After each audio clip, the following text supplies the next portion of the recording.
CBC Sports presentation. The Washington Capitals try to make it 2 wins in as many nights over the Toronto Maple Leafs. The Capitals' resurgence owes a lot to 2 big deals engineered by David Poyle. Rod Langway and others came from Montreal. And Langway anchors one of the NHL's best defenses. Not to be overlooked, the deal of front center Dave Christian from Winnipeg for a first-round draft pick. Langway and Christian are 2 big reasons for Washington's improvement.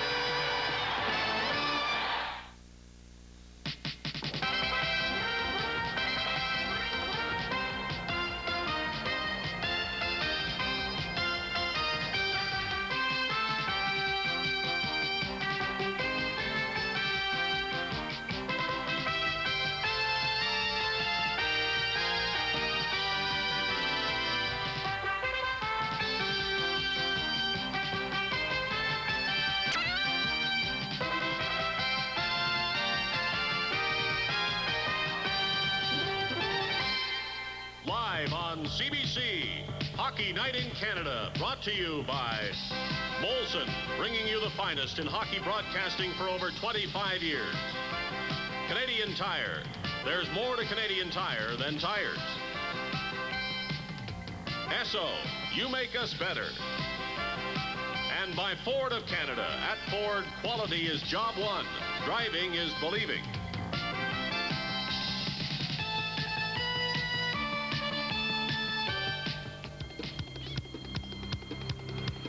Last night at the Capitol Center, Washington rookie Brian Butsy Erickson put the Capitals ahead to stay late in the first period with his second NHL goal and his first of 2 on the night. The only second period goal was by Washington defenseman Darren Veach. It gave the defensive-minded Capitals a 3-1 lead, and they wound up winning it 6-1. Good evening, everyone. I'm Dave Hodge. The NHL All-Star Game coming up shortly is an honor for those who play in it. It provides a break for those who don't, and it is a time for a struggling team to make changes. I don't think it over-dramatizes the Leafs situation to say that if they don't show something tonight, something will have to give and something will probably happen in the next few days before the Leafs resume action. More on that, Bob Cole, Don Cherry. No matter where you are in Toronto today, you'll hear the question, what is the matter with the Maple Leafs? It's been tough lately. Don Cherry tells me it's not too late. 2 months left in the schedule. They can turn it around. Okay, what do they have to do to turn it around? I've been there where Mike and the Leafs are. They got to get loose. They got to get their confidence back. 2 games. It's easy for me to stand here and say win 2 games. They got to win 2 games, get their confidence back, get loosey-goosey, get that pass behind, get going, and they can come. They can do it. They got 60 points left. They only have to beat out Detroit. So, there is still hope yet. Back to you, Dave. Well, if the Leafs need 2 victories, they can only get 1 tonight, and they are only 1 point up on the Detroit Red Wings, who are suddenly playing rather well. Toronto just a point ahead of the Wings, who've beaten the Islanders and tied Buffalo. The Leafs with just 1 victory in 1984. They can forget about the teams ahead of them and just try to solidify their position ahead of the Detroit Red Wings. In the Patrick Division, the Washington Capitals this late in the season have never been this close to the division lead. 8 points away from the Islanders. It really could be a struggle if the Capitals win tonight and get even closer. Washington and Toronto for the 3rd and final time in this regular season, and we'll be back on Hockey Night in Canada in just a moment. Programming simple. Sure. Try it this way. Now, command the powers of Atom, the complete 80K computer system all in one package. I got it. And what if I forget it? Take it home with you. That must cost thousands. Other systems do. With them, word processor, extra. Printer, extra. Memory drives, extra. And Adam? All included. Adam, put up my time travel program. Uh-oh. Command the powers of Atom and program your future.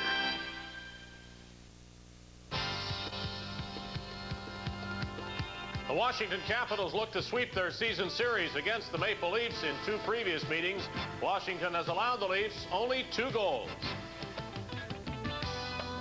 Brian McFarland will be keeping us up to date on other NHL action tonight, and before we do that, let's look at the afternoon games. David, 2 games played this afternoon, a rare afternoon game at the Montreal Forum. The Canadiens struggling to play 500 hockey, and that's where they are tonight after a 5-2 win over Pittsburgh today. Scoring for Montreal, Shabbat Turcotte, his first NHL goal. Tremblay, Hunter, and Carbonneau for Pittsburgh, Airy, and Kehoe. Another game this afternoon, Rick Middleton led Boston to a 5-2 victory over Winnipeg. Middleton with the pair, then Keith Crowder, McNabb, and Hillier for the Bruins. McLean and Howardchuk scored for the Winnipeg Jets. And David, I'll be following Los Angeles at Edmonton tonight. All eyes on Gretzky, of course, where he tries to extend his streak, and he also has 61 goals, but he's playing hurt tonight. Bad hand and a bad shoulder. Well, apparently it may be even worse than anybody was letting on. Gretzky apparently showing visible pain last night in a game against New Jersey. He has really never had any sort of an injury in his NHL career. Well, he's getting older, you know. He's 23 years old now, and what I wonder about Gretzky, if he's still the richest guy in Brantford after the Kellys won $14 million. Number 3 now. The L.A. Kings cannot be overlooked in that game at Edmonton. They got a tie last night in a rather turbulent coaching situation at the moment with Rogie Vachon trying to stay unbeaten, but apparently not having the job after tonight. Nobody knows whether Roger Nielsen's going to fit into that L.A. slot or not, and I wonder whether he'd be the ideal type of person for Los Angeles. That bouncing town, you'd really think you'd need an offensive-minded coach there who's going to really put some pizzazz into the L.A. Kings attack. Gretzky, 80 games, can he do it all? Possible with that kid. The odds makers in Las Vegas are betting on it one way or the other. I don't know what I'd do with him. Of course, if he's as badly hurt as he may be, then of course he's liable to miss a game or two, which would be rare. But I wouldn't bet against Gretzky on anything he tries to do. You know, it's interesting to note that he is averaging more points per game outside the Smythe division than he is within it. A lot of people say he wouldn't be doing as well if he didn't play in that particular division, where I guess the 4 other teams are certainly a lot weaker than Edmonton. But Gretzky continually confounds those who try to say that there are extenuating circumstances for what he does. Talent is the big reason. We'll keep you up to date on the Edmonton game, and we will now take you to Bob and Don as we get set to start here at the Garden. The Toronto Maple Leafs will be happy to see the end of January '84. They have just 1 win and 1 tie to show for the month. A terrible slump. Tonight shouldn't be a pushover either as they meet the Washington Capitals again. Top team to score on. The officials tonight. The referee is Terry Gregson, Ron Asseltine, and Dan McCourt are the 2 linesmen. Pat Regan played last night for the Caps and allowed just 1 goal, the 40th of the year for Rick Vive. Jensen, by the way, is still out with a back injury. Mike Palmateer. Fans have been on him here in Toronto again, but he's used to what he says. Doesn't bother him.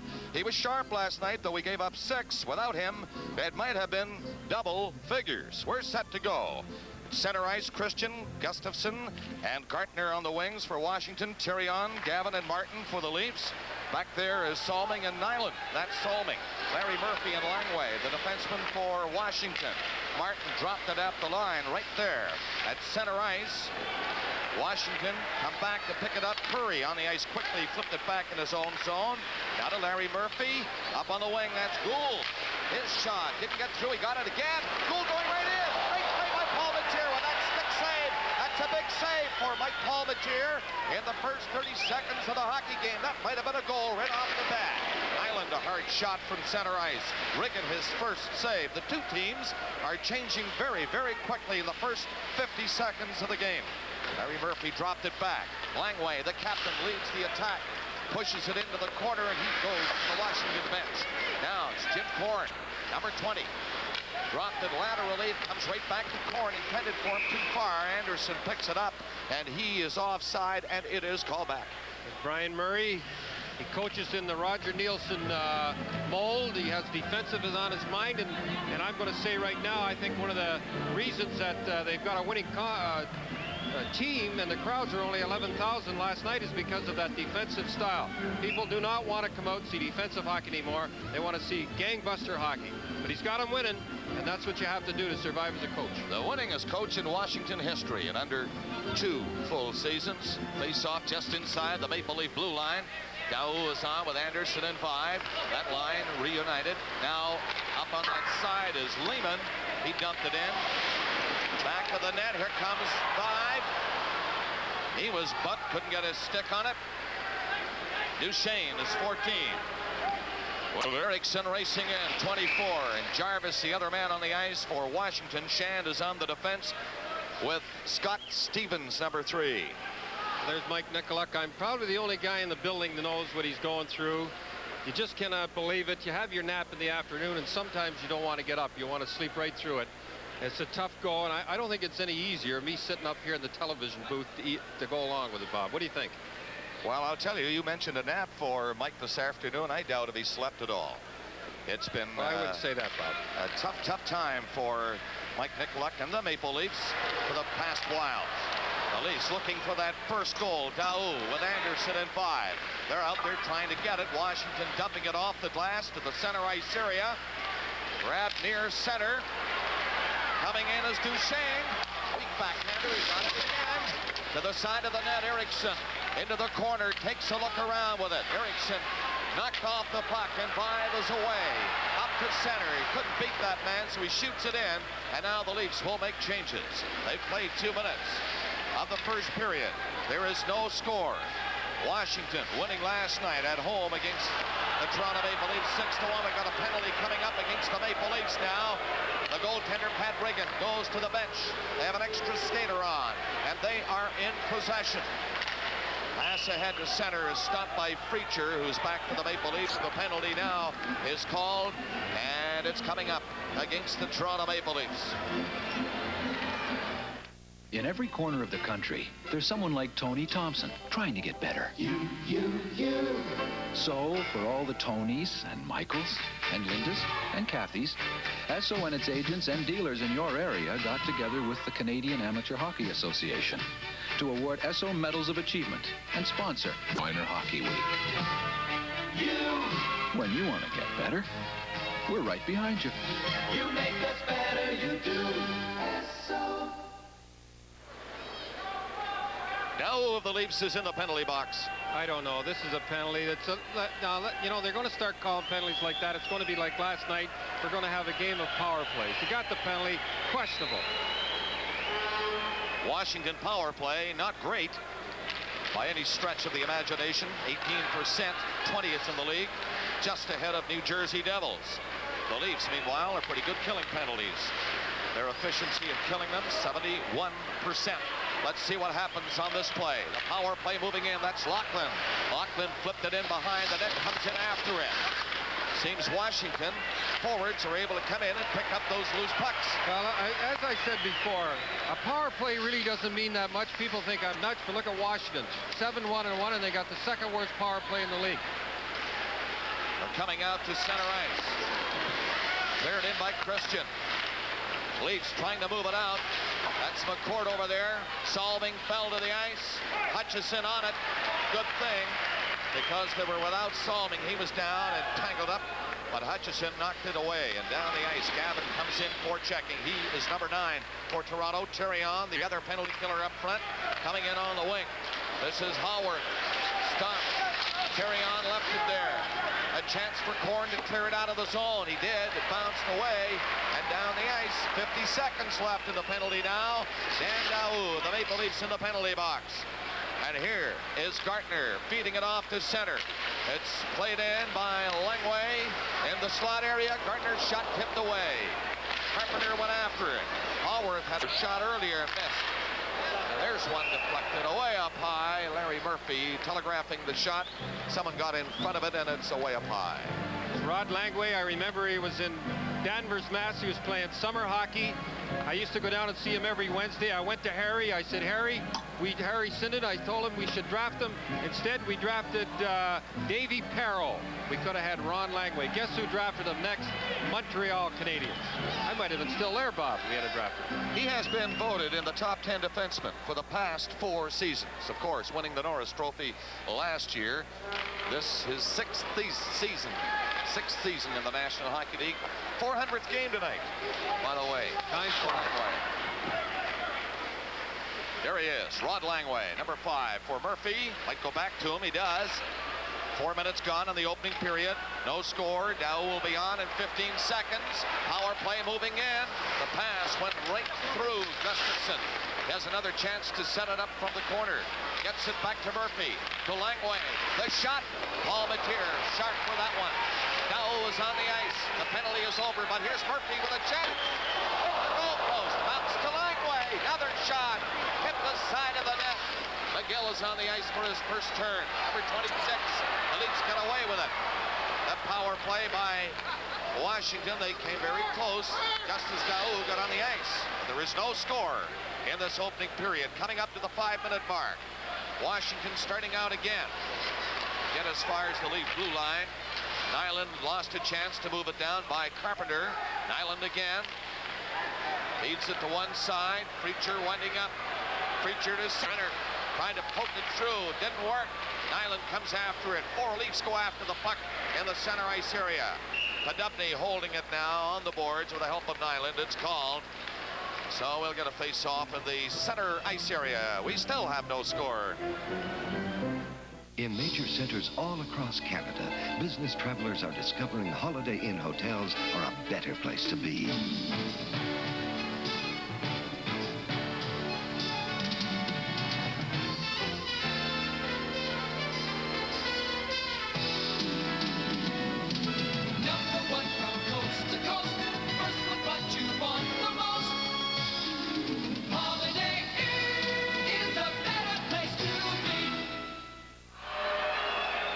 Larry Murphy just ring one off the post there. Goes out the other side. That's what you need. A break like that, maybe that'll turn the Leafs on. I know if I was Brian Murray, I just hated to see my team hit the goalpost. Inachak, Preacher, and Podubny are together again. It's been months and months since this line has been together. Curry, Gould, and Adams for Washington as Salming goes back, and icing is called against the Washington Capitals. We have a moment to congratulate Steve Podborski for winning the World Cup downhill this afternoon in Garmisch-Partenkirchen, West Germany. That's his first win in 2 years. Had him on my show. I was at a banquet with him. He had an earring on. It's okay. That goes today. Does it?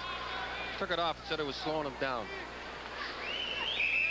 Inachak, center for the Leafs. He's trying to get it back to Nyland. Couldn't do it. Riggin to the side of the net, flipped it ahead. Washington will clear out of the zone. Gould missed it near center. Bloomquist feeds it along his own line and through center ice. That's Jarvis. Didn't get very far. Tapped by Curry near center. Coming in, Preacher. He nearly got around Anderson. Gonna get a penalty again. This time against the Washington Capitals. So the Caps had a power play. Now the Leafs get a shot at one.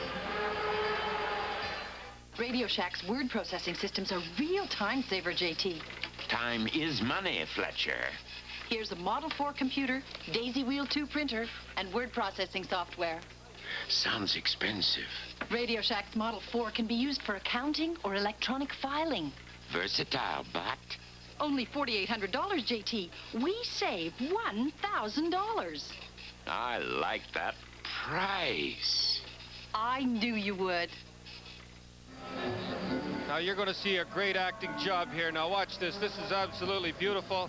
This is the way you do it. You take these lessons in practice. Now look at that. Beautiful. See how his legs went up in the air? That's how you got to get the referee's attention. He did that, and Bloomquist is in the penalty box. The Leafs, Salming shot, knocked down by Riggin, and the goaltender hangs on to it. Pat Riggin, a good friend of mine, Bob. And I played with his father, Dennis, in the Windsor Spitfires 30-some years ago. You know, they said Riggin wasn't playing very well. He wasn't playing very well. I was talking to him. He hadn't played in 2 months. Tough to stop those pucks from the end of the bench. Daou is 24. Leafs power play at 26%. Court shot.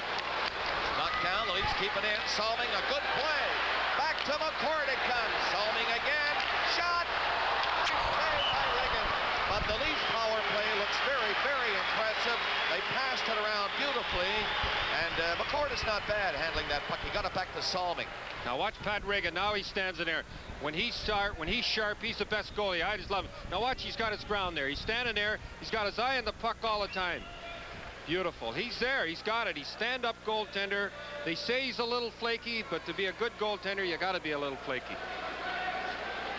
Ready to go. Minute 44 left on the penalty to Bloomquist. Daou comes back to say something to Five. Now he's back in. Might get thrown out this time. I think he does. Inachak right there. And McCourt in to take the draw. Into the corner it goes. Anderson didn't pick it up. And Washington just shooting it away and down the ice. Now Gau is on the ice. McCourt is to this left side. This is Salming, who will give it to Gau again. Gau to center. Anderson, the other man on there with 5. So far, so good for Washington. They've kept the Leafs off the score sheet.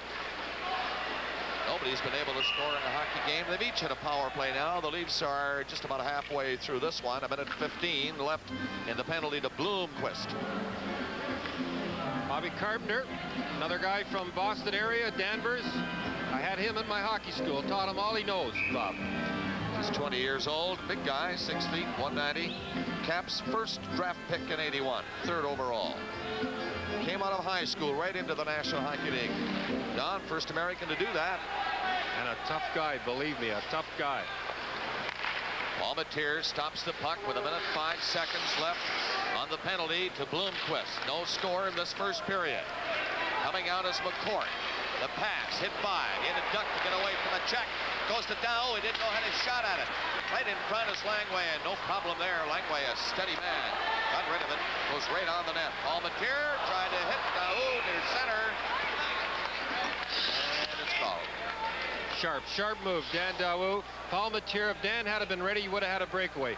Cheevers was the first guy I ever saw a goalie do that. Pick it up, rifle it up on a power play. What he had going there, he had Washington changing. He had the whole rink to go if Dan had been sharp for it, because they thought he's going to hold on to it. They were changing. He would have had he had right blue wing.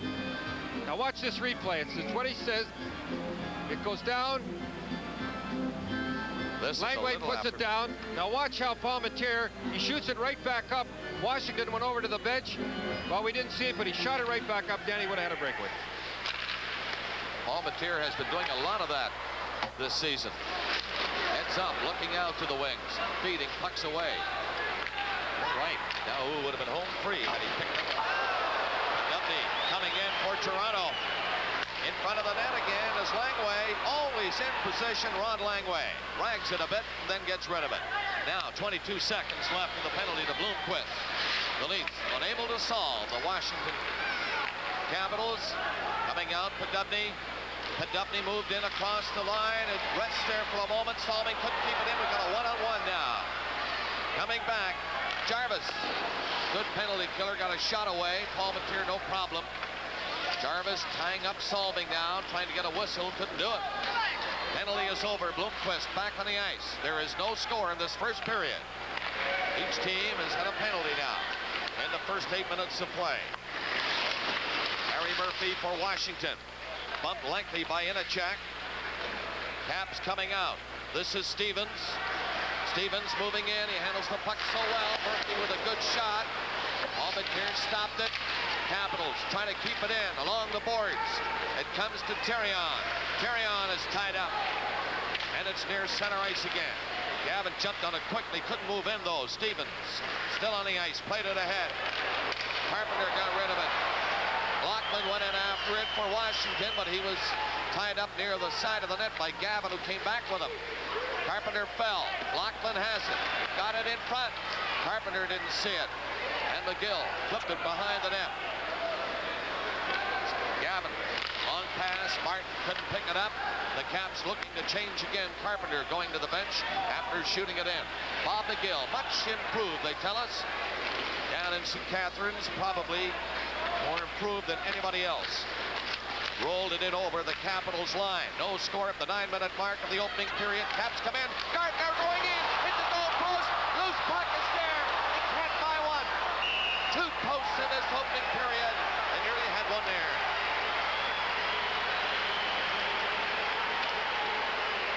Little talking. The officials are in. Have them apart with a score.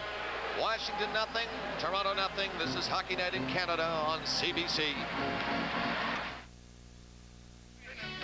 You'd think he could have found a place with an elevator. In a duplex? Bob, I swear this bridge gets heavier every year. Stop complaining. Pay extra for the view? It's a great wall, huh? Fun, tricking your ex, cause it keeps on tasting great. Now watch now. This is how not to play defense. Never anybody should get through like that. Puts it in, hits the post and out. They were lucky there. That first goal, Bob, is going to be so important for the Leafs. That's Christian, 27. Gustafson along with him. And Gartner. The Leafs trying to dump it out. That's Sterlego. Got it to center ice. Sped into the zone. 5 is not flat in front of the net. The Caps come back and cover up so well. Bob, they're going to have to start throwing that puck in. What a tough team to play, this Washington. They come back. They've got 4 guys along the line. They send 1 guy in. You cannot get through them. You've got to dump it in, catch them flat-footed. You're going to try to split that defense all the time with the guy. They even have a guy back of the defense waiting. The only way you're going to get them is get that puck in and get after it. Bob Cole, Don Cherry, and Maple Leaf Gardens in Toronto were scoreless in the first period, coming up to the halfway mark. Don't forget, Brian McFarland is watching that game out in Edmonton. LA Kings are there. Gretzky going after his 62nd goal, maybe. Here comes Gardner. Look at that. Palmateer, stay right with him. He went right in on top of him, and Palmateer stood there. Preacher missed the pass. Murphy back from the corner with a play ahead. Christian got rid of it. Gartner again. They went it offside this time, and it's called back. Palmateer looked great on that last save. Now watch this here. Gardner walk right through there. This is ridiculous. Guys walking through the middle of the defense. NHL, look at that. Just lay a stick on him, get him somehow or other. Palmateer, what a save. They were booing him in the warm-up, by the way, Bob, and now they're cheering him. Isn't that the way it usually happens? Show them 1 or 2 big saves and they forget about 1 or 2 bad goals that might have gone in. But in defense of Palmateer, his defensemen have not been giving him too much protection lately. I never saw so many point-blank shots in all my life was last night, and here they're starting it again tonight. Lehman made contact, no whistle, play goes on, into the corner is Curry, got it back to the blue line, right in the slot area, comes Curry again. I tell you, Palmateer's here to play tonight. He made another big save right there. 5, nice play to Anderson. 5 catching up now, he's flying on the other wing, but Anderson didn't see him go in. 5 is in anyway to Anderson, and Reagan is great in that end. Back for Washington. Duchesne. Curry went after it along the boards. Gould goes to the bench now. Comes to Shan.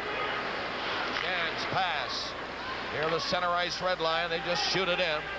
That was Stevens getting rid of it. Horn went back there. Holding it on the boards for a second or 2. It's loose again. Carpenter got it in front. And the Leafs, 4 of them, come outside the line. But they did not control the puck. So the Caps, Bloomquist back in again. Nice play for Lachlan. He's got a good shot. Score! Palmateer tried to cover on the man in front of the net and lost it. Well, what happened is, this is the way things go. It looked like it went off Lehman's skate. Now watch this. He needs to pass the puck, and it goes right between palmies. Now this is tough luck here. Now watch. He goes to pass it to the guy in front, hits the skate. Palmy moves over between the legs. When things go bad, things go bad. And when things are going good for Washington, they shoot the puck, has a pass, and it beats the goaltender. It's tough. Now watch it. Here it is again. Tries to pass it, hits the skate. But the thing is, you shouldn't be in that position that can happen. He should have been out on him farther. It's easy to say, but you shouldn't be in that position that something can happen like that. That's 1 goal. You can't blame Palmateer. You're saying Lehman backing up? Absolutely. Get at him. Be aggressive. 16, Ben Gustafson, and number 17, Timo Bloomquist. Time 10:53. 10:53, the time of the first goal of the hockey game. Washington now 1-0. Gustafson and Bloomquist assisting on the goal. Laughlin's 13th of the season. 1-0 Caps. Bad break for the Leafs and Palmateer. Palmateer had made 3 or 4 outstanding saves in a check shot. A weak one and nowhere near the net. Salming has to come back. Stalling for time. They hit Salming over there. That door was open. The gate was open to the bench. Salming nearly went in there with the red shirts. Blomqvist bumped up the line by Nyland, number 2. Salving again to Nyland. To Martin. Martin stopped, poked at it, trying to hit Turian with the pass, and I think we're getting a penalty on this one. It's an elbowing call against the Washington Capitals. As Martin of the Leafs, trying to get away from center, draws the penalty. The Leafs will be on the power play again. Well, Mr. Banks, new muffler, new shocks. Remember, Canadian Tire warranties them for as long as you own your car. As long as I own my car? I guess that means goodbye. Canadian Tire is so confident of our quality parts and service that we'll replace our Supreme mufflers and heavy-duty shocks at no charge for as long as you own your car. Aw, John. So it may be a long, long time before you need to see us again. Now this is what Coach calls a dummy penalty. Runs across the ice and elbows him. I don't see it right there. It's out of the pitch on the right-hand side. But you're in center ice, no problem at all. Everybody comes in and elbows a guy in a 1-0 game on the road. A dummy penalty. And there's linesman Dan McCourt, the older brother of Dale McCourt, number 12 for the Toronto Maple Leafs, who's out on this power play again with Salming. I didn't know that. Now you do. There's McCourt. Dale, that is. Coming back to his own line. Now dropped it inside the line again. McCourt turning. Feeds it to the boards. Salming starting out for Toronto. Salming lost it for a second. Gets it again. Now pours it on. He does not see any room over there. Langway was waiting. Fed it to Vive. Vive knocked it into the corner. Here comes Langway again. McCourt after it. Langway once more. This time the Caps may get it out of the zone. They do. And it's down the ice. But watch Langway. Always in position. Always looking for the puck when he's on the ice. And he's on there now. Look at Vive up at the blue line trying to draw Langway back so that Salming can walk out. He's in. That's Vive. Couldn't get the shot. Langway was on top of him. Leafs go in after it. Langway and Vive go to the ice. Gloved ahead, I think, by Vive. Yes, it is. And as McCourt picks it up, it's called on that glove pass. Well, I saw Vive, and I was watching him in the warm-up. He is still hurting. He hurt the knee last night, but he's out there playing. But I know in the warm-up he was favoring that knee. Here it is again. Nice pass. That's what he was doing, hanging around the blue line. I thought he could have passed it back there, but that's a good play. Not only do you get the pass like that, you pull the defenseman back because he can't stand up. Rick Vive was injured in the late going of last night's game in Washington. Suffered a Charlie horse. Had the ice pack on it right away. Another injured Leaf defenseman. Dave Farish, bad back. Jim Benning took 16 stitches in his tongue. Cut last night. Bill Stewart, broken bone in the foot. He's still out. Gingras recovering from a slight concussion as Freacher gets the puck. And back of the net. Dubney waited for the pass. It did not come. And Duchesne will clear it for the Caps. Lugged it to center. Brings it back again. Kills 5 or 6 seconds before dumping it into the Leaf zone. And now 35 seconds left in the penalty to Loughlin. It's 1-0 Washington. Leafs trying to move it on the power play. That's McCourt to center, and he shoots it in. Riggin out of the net. I think we're getting a penalty. This is ridiculous. I mean, what are we going to have? 60 minutes here of power plays. Another penalty coming up against the Toronto Maple Leafs. There's a special person that you want to see. The time is right for Kentucky Fried Chicken with the whole family. It is a finger-licking day. It's a finger-licking good day. When you bring along the great taste of Kentucky Fried Chicken, special moments seem even more special. So come on, it's a finger-licking Kentucky Fried Chicken, a finger-licking good day. Here it is. He takes him in front, knocks him down. It was interference, but, you know, I mean, this isn't tennis out there, Bob. There's a lot of stick work out there, and when you see a lot of stick work, you're talking about lazy hockey. Second penalty for the Leafs. Washington has had 2.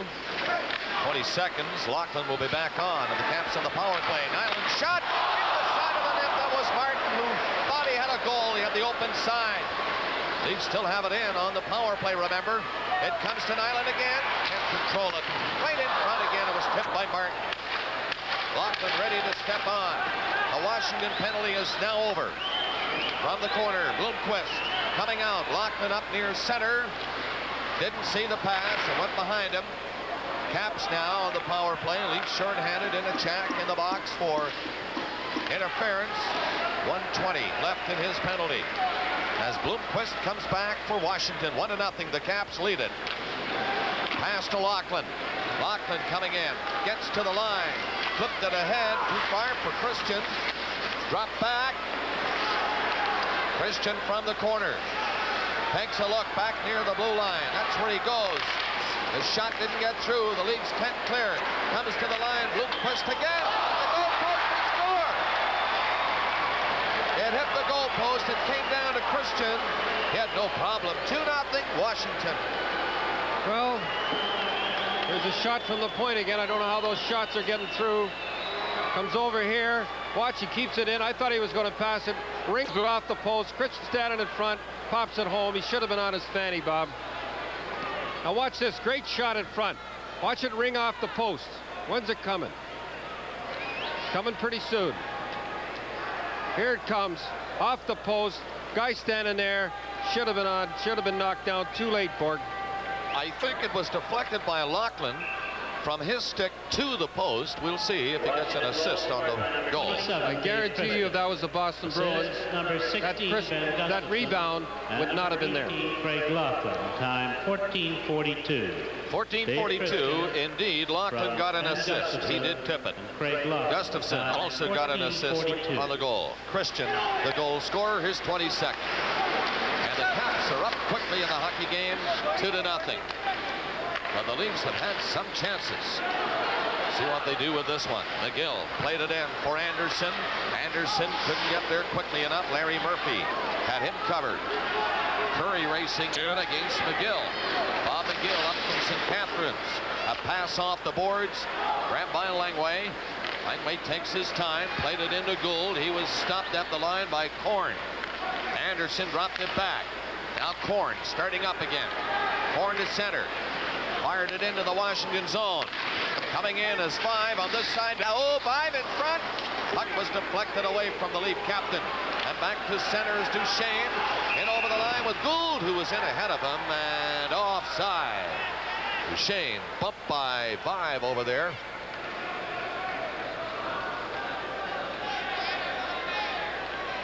Now watch this here. Now watch this pre-play.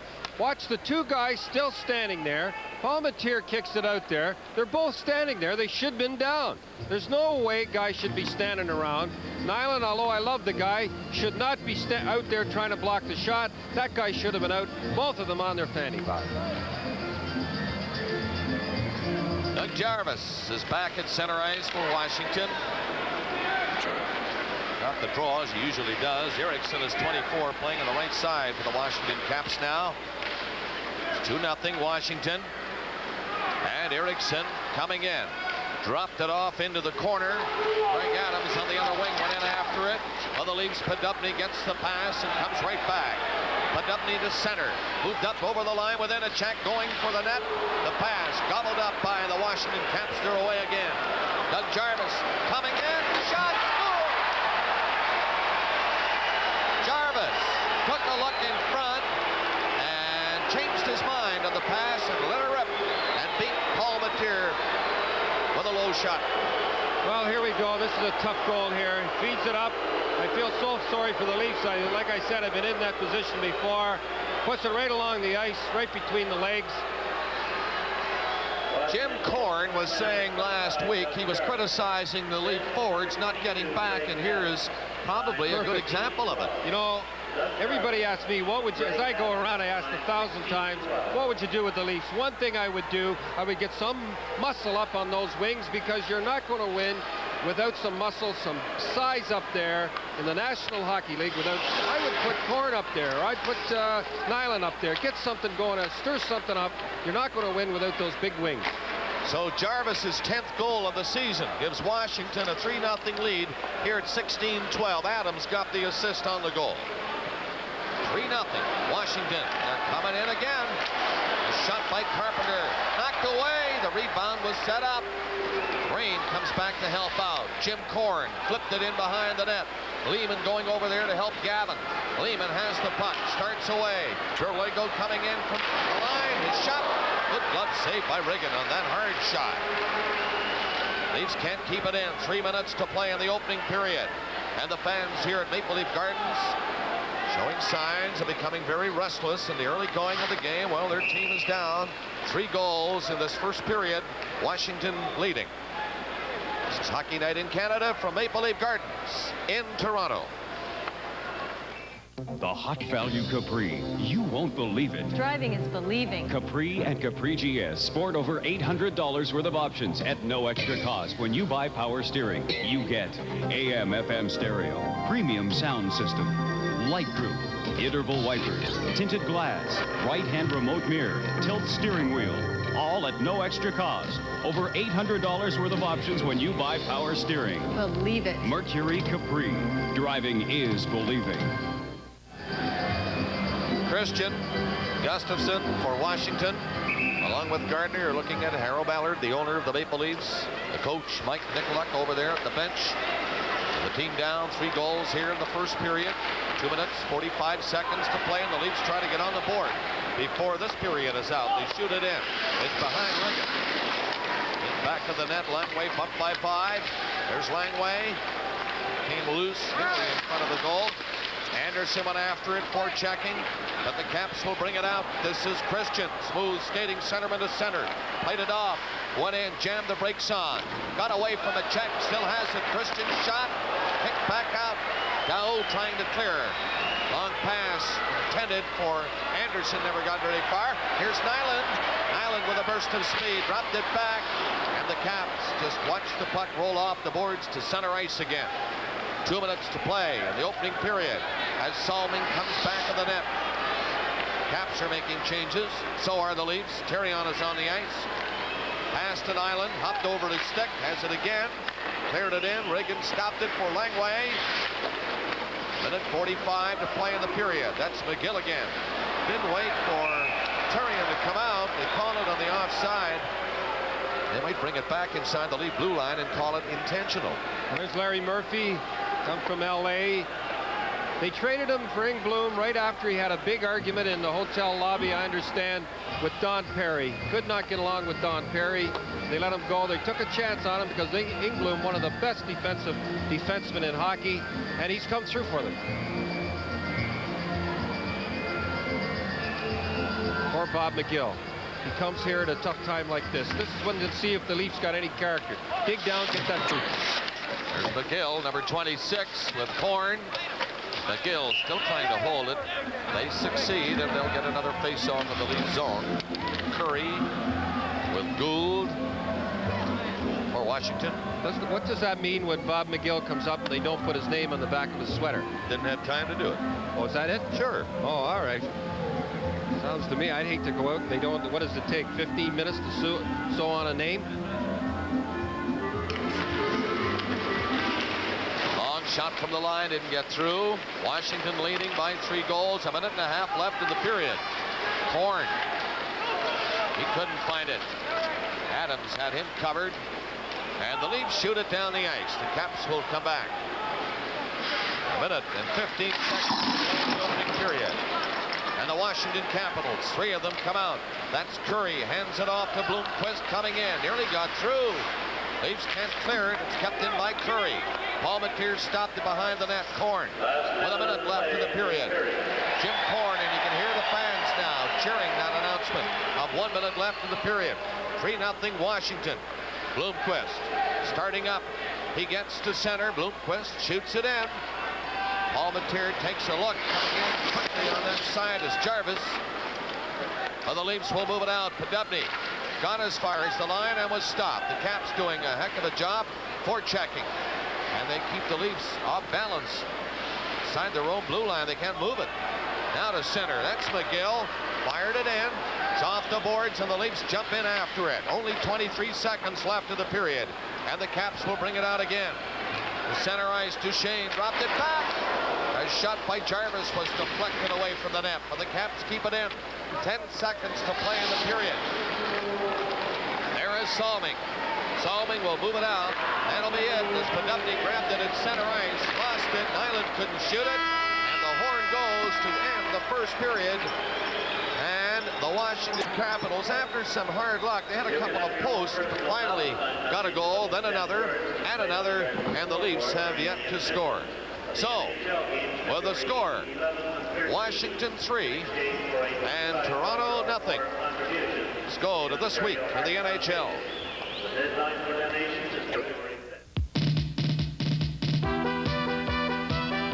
On this week in the NHL, in our first intermission, we'll examine the fourth coaching change in the NHL so far this season. Don Cherry will give his views on the upcoming All-Star Game. And we'll look at our plays of the week. All of that and more coming up next on This Week in the NHL. And now from the Hockey Night in Canada Control Center, This Week in the NHL, an inside look at the past week's activity throughout the league. Here is Dave Hodge. Welcome to This Week in the NHL, a week that saw the Buffalo Sabres go into the NHL record book for most consecutive road victories. They broke a record that had stood since 1972 with their 9th straight on the road in St. Louis a week ago tonight. They went 10 straight with a win in Boston, and that streak is still alive as the Sabres have now returned home. Mark Messier's suspension was announced at 6 games for slashing Thomas Gradin. He still has 2 to serve, but the suspension does not cover the All-Star game, so Messier will be in action for the Clarence Campbell Conference Tuesday night in New Jersey. The fourth coaching change of this NHL season occurred. Don Perry of the Los Angeles Kings was fired yesterday, and it couldn't have come as much of a surprise to him. It's inevitable. It's just a matter of when, I'm sure. So it is kind of a funny feeling, quite honestly. But I guess I'm a company man. I want the players to do well. So until I'm told officially that I'm through as a coach, I will give it the best shot I got in practice and during the game. Perry was in charge of his last Kings practice this morning in Calgary. He failed to last through the afternoon. For a guy who knew it was inevitable, you have to admire his style. He's giving me a lot of time to try and get this straightened around. He's been very patient. I think he has to do something. The natives are getting a little restless, and I don't blame him a bit. I would do the same thing if I was in his shoes. And what about the Oiler jinx on coaches this season? Well, I was warned about that. We were in Edmonton about 5 days ago, and I was warned then, look out. So I got by that one, but I don't know if I'll get by this one. Rogie Vachon behind the Kings bench on a temporary basis got a 2-2 tie in Calgary last night. It wouldn't be fair to say that Mike Nicoluk of the Leafs is resigned to a similar fate, but Nicoluk is realistic enough to know that something has to give unless the Leafs can pull out of their slump, which has seen them win just once in 1984. We've been making kind of mistakes that, you might see in junior hockey and that, and we should be making those kind of mistakes, and that's my fault. I take responsibility for that because we set up how we were to play a team, and they should do that, and it's my fault if they don't do it. So I'm not shirking my own duty or anything like that because I'm responsible for this team, and, I'll stay responsible for them until whatever happens. I just feel that maybe, with certain things could happen that I feel are going to help this hockey club, and we can get it turned around again. Now let's go to Dick Irvin with a report on this afternoon's Pittsburgh-Montreal game. Going into their game this afternoon at the Forum against the Pittsburgh Penguins here in Montreal, the Canadians had gone through 4 straight games on home ice without a victory. And it's very safe to say that the natives were getting a bit restless. The fans had given the team quite a ride in a poorly played 7-7 tie with Hartford Tuesday night. But in New York on Thursday against the Rangers, the Canadians won 4-2, played much more disciplined hockey. However, this afternoon, they got off on the wrong skate, and the Penguins were outplaying them, especially early in the first period. And it was only the work of goaltender Richard Sevigny that kept the Canadians in the game in the first part of the hockey match. Here's Sevigny, who stopped 11 shots in the first 11 minutes, and this was his busiest time during that stretch, as the Penguins had 3 shots on him on the same play, and Sevigny was equal to the task. He drew the first star in the game.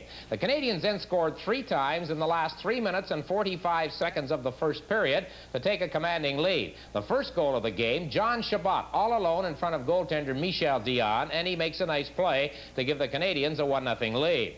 Then on a Montreal power play, Alfie Turcotte, the junior out of Portland, scores his first NHL goal. on passes from Guy Lafleur and Ryan Walter. And the Canadians have a 2-0 lead. Right after that, the Penguins' Pat Boutette drew a penalty, and the Canadians cashed in again on a power play. Mario Tremblay redirecting Lafleur's shot from the point into the Pittsburgh net at 19:59 of the first period, and the Canadians had a 3-0 lead. The Montreal team has been struggling on the power play through most of the season. Today, it came up with 3 power play goals. This was the third and the final goal of the hockey game. Guy Carbonneau from in close, putting it upstairs. That made it 5-2, and that's the way the game ended. The Canadians have had trouble with that elusive 500 mark. Seems strange to talk that way here in Montreal about the Canadians, but today's victory puts them at the 500 mark. After 51 games, the Montreal Canadiens now have 51 points. Again, the final score this afternoon here in Montreal, the Canadians 5 and the Pittsburgh Penguins 2. All those with solutions to the Leaf problems, please line up. It is standing room only around the office of Harold Ballard, and they know it.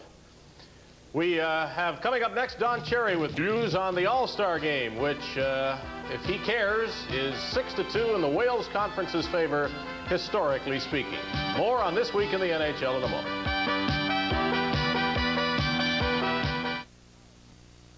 In advance of the NHL's 36th annual All-Star game next Tuesday in New Jersey, some comments from Don Cherry, who has comments about everything. The All-Star game annually provokes a controversy. Is this the right format? Is there any right format? I do not like the All-Star game. I know I've never been to an All-Star game. When my players couldn't go, I wouldn't go. I think it's an exhibition game. It's an honor for some players. Some guys never show up. I don't like it. I don't like the format. It's an exhibition game. Nobody wants to get hurt, and it's not an exciting game. But it's going to continue. Can it continue in a better fashion, do you think? I think so. Here's what I do. It's got to mean something. I would have one conference, and the other conference, whoever wins the game gets the extra game in the Stanley Cup Finals. Now, that's the way it should be, and you'd see them really go out and do something then. Players who don't participate, some obviously will have a legitimate excuse this season as in other seasons, but there will also be some players who prefer not to go and use an injury as the reason. That's always happened. It's going to happen again this season. What do you do about that? Well, there's not much you can do. What are you going to do? Ask them about their injury? I like that about Tanta. He's got a sore hand, and he can play tomorrow night, but he can't play the All-Star. No, I don't think it's right. If somebody's going to play, you know Gretzky's going to be there with a sore shoulder. You know, remember Bobby Orr, bad knee, he was there. Listen, if they're voted, they should be there. Is there anybody who won't be there that you think deserves to be?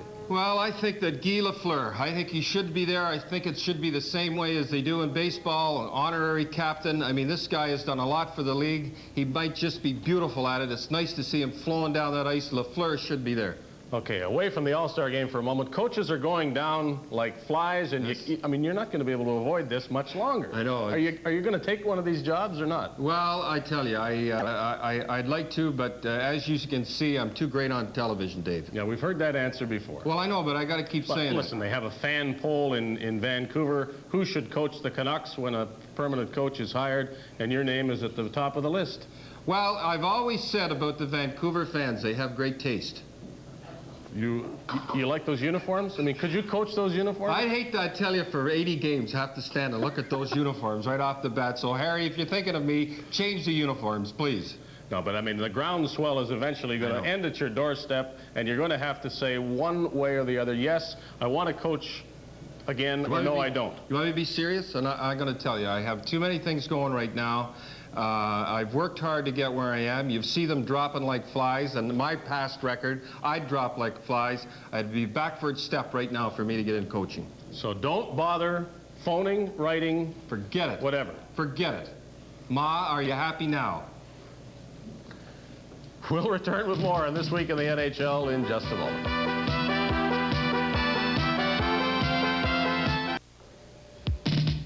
NHL highlights featuring the play of the week, brought to you by Panasonic, just slightly ahead of our time. Monday at the Boston Garden, the Buffalo Sabres won their 10th straight game on the road. They won with a late goal in the third period, maybe a questionable goal. Dave Andreychuk takes the puck out of the air, appears to close his glove on it, just drop it at his stick, and put it into the net. But all's fair that counts, I guess. The referee ruled that nothing illegal was done. On Tuesday in Detroit, the Red Wings unexpectedly breaking a 9-game losing streak with a shutout of the Islanders. And as you might expect, the reason was the goalkeeper, Greg Steffen, who made 32 saves, 16 of them in the third period, as the Islanders tried to rally from a 3-0 deficit, but the Red Wings scored the only goal of the third period because of Steffen. Washington and Buffalo, two of the NHL's best defensive teams, went to overtime, and in the extra period, Pat Riggins' save helped the Capitals preserve their 1 point. Riggin playing for Al Jensen, nursing a back injury. Now it's time for the Panasonic Play of the Week, and it once again demonstrates Edmonton's prowess while killing penalties. The Oilers have an ability to make empty net goals out of shorthanded situations. In this case, Glenn Anderson scores shorthanded against the Vancouver Canucks. Anderson knocks the puck up to Gretzky, takes a drop pass, and suddenly there's all sorts of room. And an open net for Edmonton's Glenn Anderson. Another look as the Oilers get a 1-0 lead on the Vancouver Canucks. Anderson from Gretzky and Coffey, another Oilers shorthanded goal. That's our Play of the Week. The Play of the Week has been brought to you by Panasonic, just slightly ahead of our time. I've been watching Los Angeles at Edmonton tonight, and the Kings have had a very good first period against the Oilers, outshooting them and outplaying them. The shots on goal 18-11 in favor of Los Angeles. Gretzky had 2 or 3 fine setups out there. Charlie Huddy missed an empty net after Gretzky put him in clear, and the kid has his 51-game streak on the line. Looking at the scores then, Washington in front of Toronto. Second period about to get underway, 3-0 the score there. It was Boston over Winnipeg 5-2 this afternoon. Quebec in front of Hartford 2-0 in the second. Goulet has both goals. Another afternoon score, 5-2, Montreal over Pittsburgh. And here's a third period score now. The Islanders in front of Detroit 2-1 in the third. Merrick and Gillies. If Detroit wins and Toronto should lose, that would sink the Leafs into the Norris Division basement. Elsewhere, first period score, scoreless, Chicago and Minnesota. Minnesota 11 points ahead of St. Louis in their division. And L.A. at Edmonton, the game we've been watching, and we wonder if Gretzky can do it tonight, playing hurt against the Kings. Now let's go to the Gauntlet, Maple Leaf Gardens. Here once again, Bob Cole. Thanks, Brian, and with me is Don Cherry. Don, the Leafs are in a bit of a hole. They're down 3-0 and only 20 minutes gone in this hockey game. They got to come out rushing now, and you know what happens when you try to do that. Sometimes. Tough team to play, this Washington team. They come back, but this is when the Leafs got to stick together. This is when they can't go any lower than they are right now. To lose a game like last night, be down 3-0 in the first period, they can't go any lower. Stick together, because you're going to be laughing when you make the playoffs. The Leafs were outshot 9-5 in the opening period. They're down 3-0. The Capitals, with Langway and Murphy on the defense, get it ahead right away. Jarvis flipped it in. Here comes Duchesne looking for it, but it's Gavin who'll bring it out with Therion to center ice. Martin up on the play, nearly got in. He was called offside at the Washington blue line. Now watch this here coming up. This is how the wingers got trapped. Paul Matier gets the blame. The defensemen get the blame. Look, where are the wingers here, as I was talking about? Sure, Palmy should have had this one, but where are the wingers coming back? And you've got to have those guys coming back. Washington would have had 2 guys coming back on that one. Dougie Jarvis, number 25 there on the Washington bench. Born Brantford, Ontario, 28 years old. Played 7 seasons with Montreal. Never got more, Don, than 20 goals in 1 season. But if you really needed a face-off man in a crucial spot, that's him, Jarvis. And what a great penalty killer. He works 125% every time on the ice. Well, I remember one time that Scotty were in the playoffs, and they asked who should be the most valuable. He said it should have been Jarvis for the way he worked. Lachlan and Jarvis with Christian in the middle. With the power play goal was by Christian. And they've changed a couple of assists. Gustafson was given an assist on Lachlan's goal and another on Christian's goal. Now he does not have any. Bloomquist and Carpenter assisting on Lachlan's goal. Bloomquist and Lachlan on Christian's. Adams assisted on the goal by Dougie Jarvis. Sad fans here at the Gardens. The Leafs down 3-0. 30 seconds gone in the second period. Langway, he'll log lots of ice time again tonight for this Washington Capitals team. Langway, born in Taiwan, Formosa, standing there at the side of the net, intercepting that pass. Allowing the Caps Duchesne to move to center ice. He was with Erickson, but the play was broken up near the Leaf blue line. Daou now starting from a dead stop to Korn. Left wing pass to Vive. He made a move. It comes back to Anderson. A weak shot wide of the Washington net. The Capitals get rid of it down the ice again. Jarvis tried to squeeze through, but Korn was all over him. Lehman now has to contend with Jarvis. The Caps keep it in. Good forechecking by Jarvis, but now Anderson across his own line to center with Vive. Here comes Vive in. Vive shot. He moved on Langway beautifully. Got a low shot away. Nyland let one flip in on the boards. Nyland bumping with his man, but two Caps are away again. Duchesne on this side waits for the pass. Here it is, and he just missed it. On top of it, Murphy right in front of the net. Nobody covering, and Paul Mateer had to be careful to make the stick save. And the Caps nearly make it 4-0.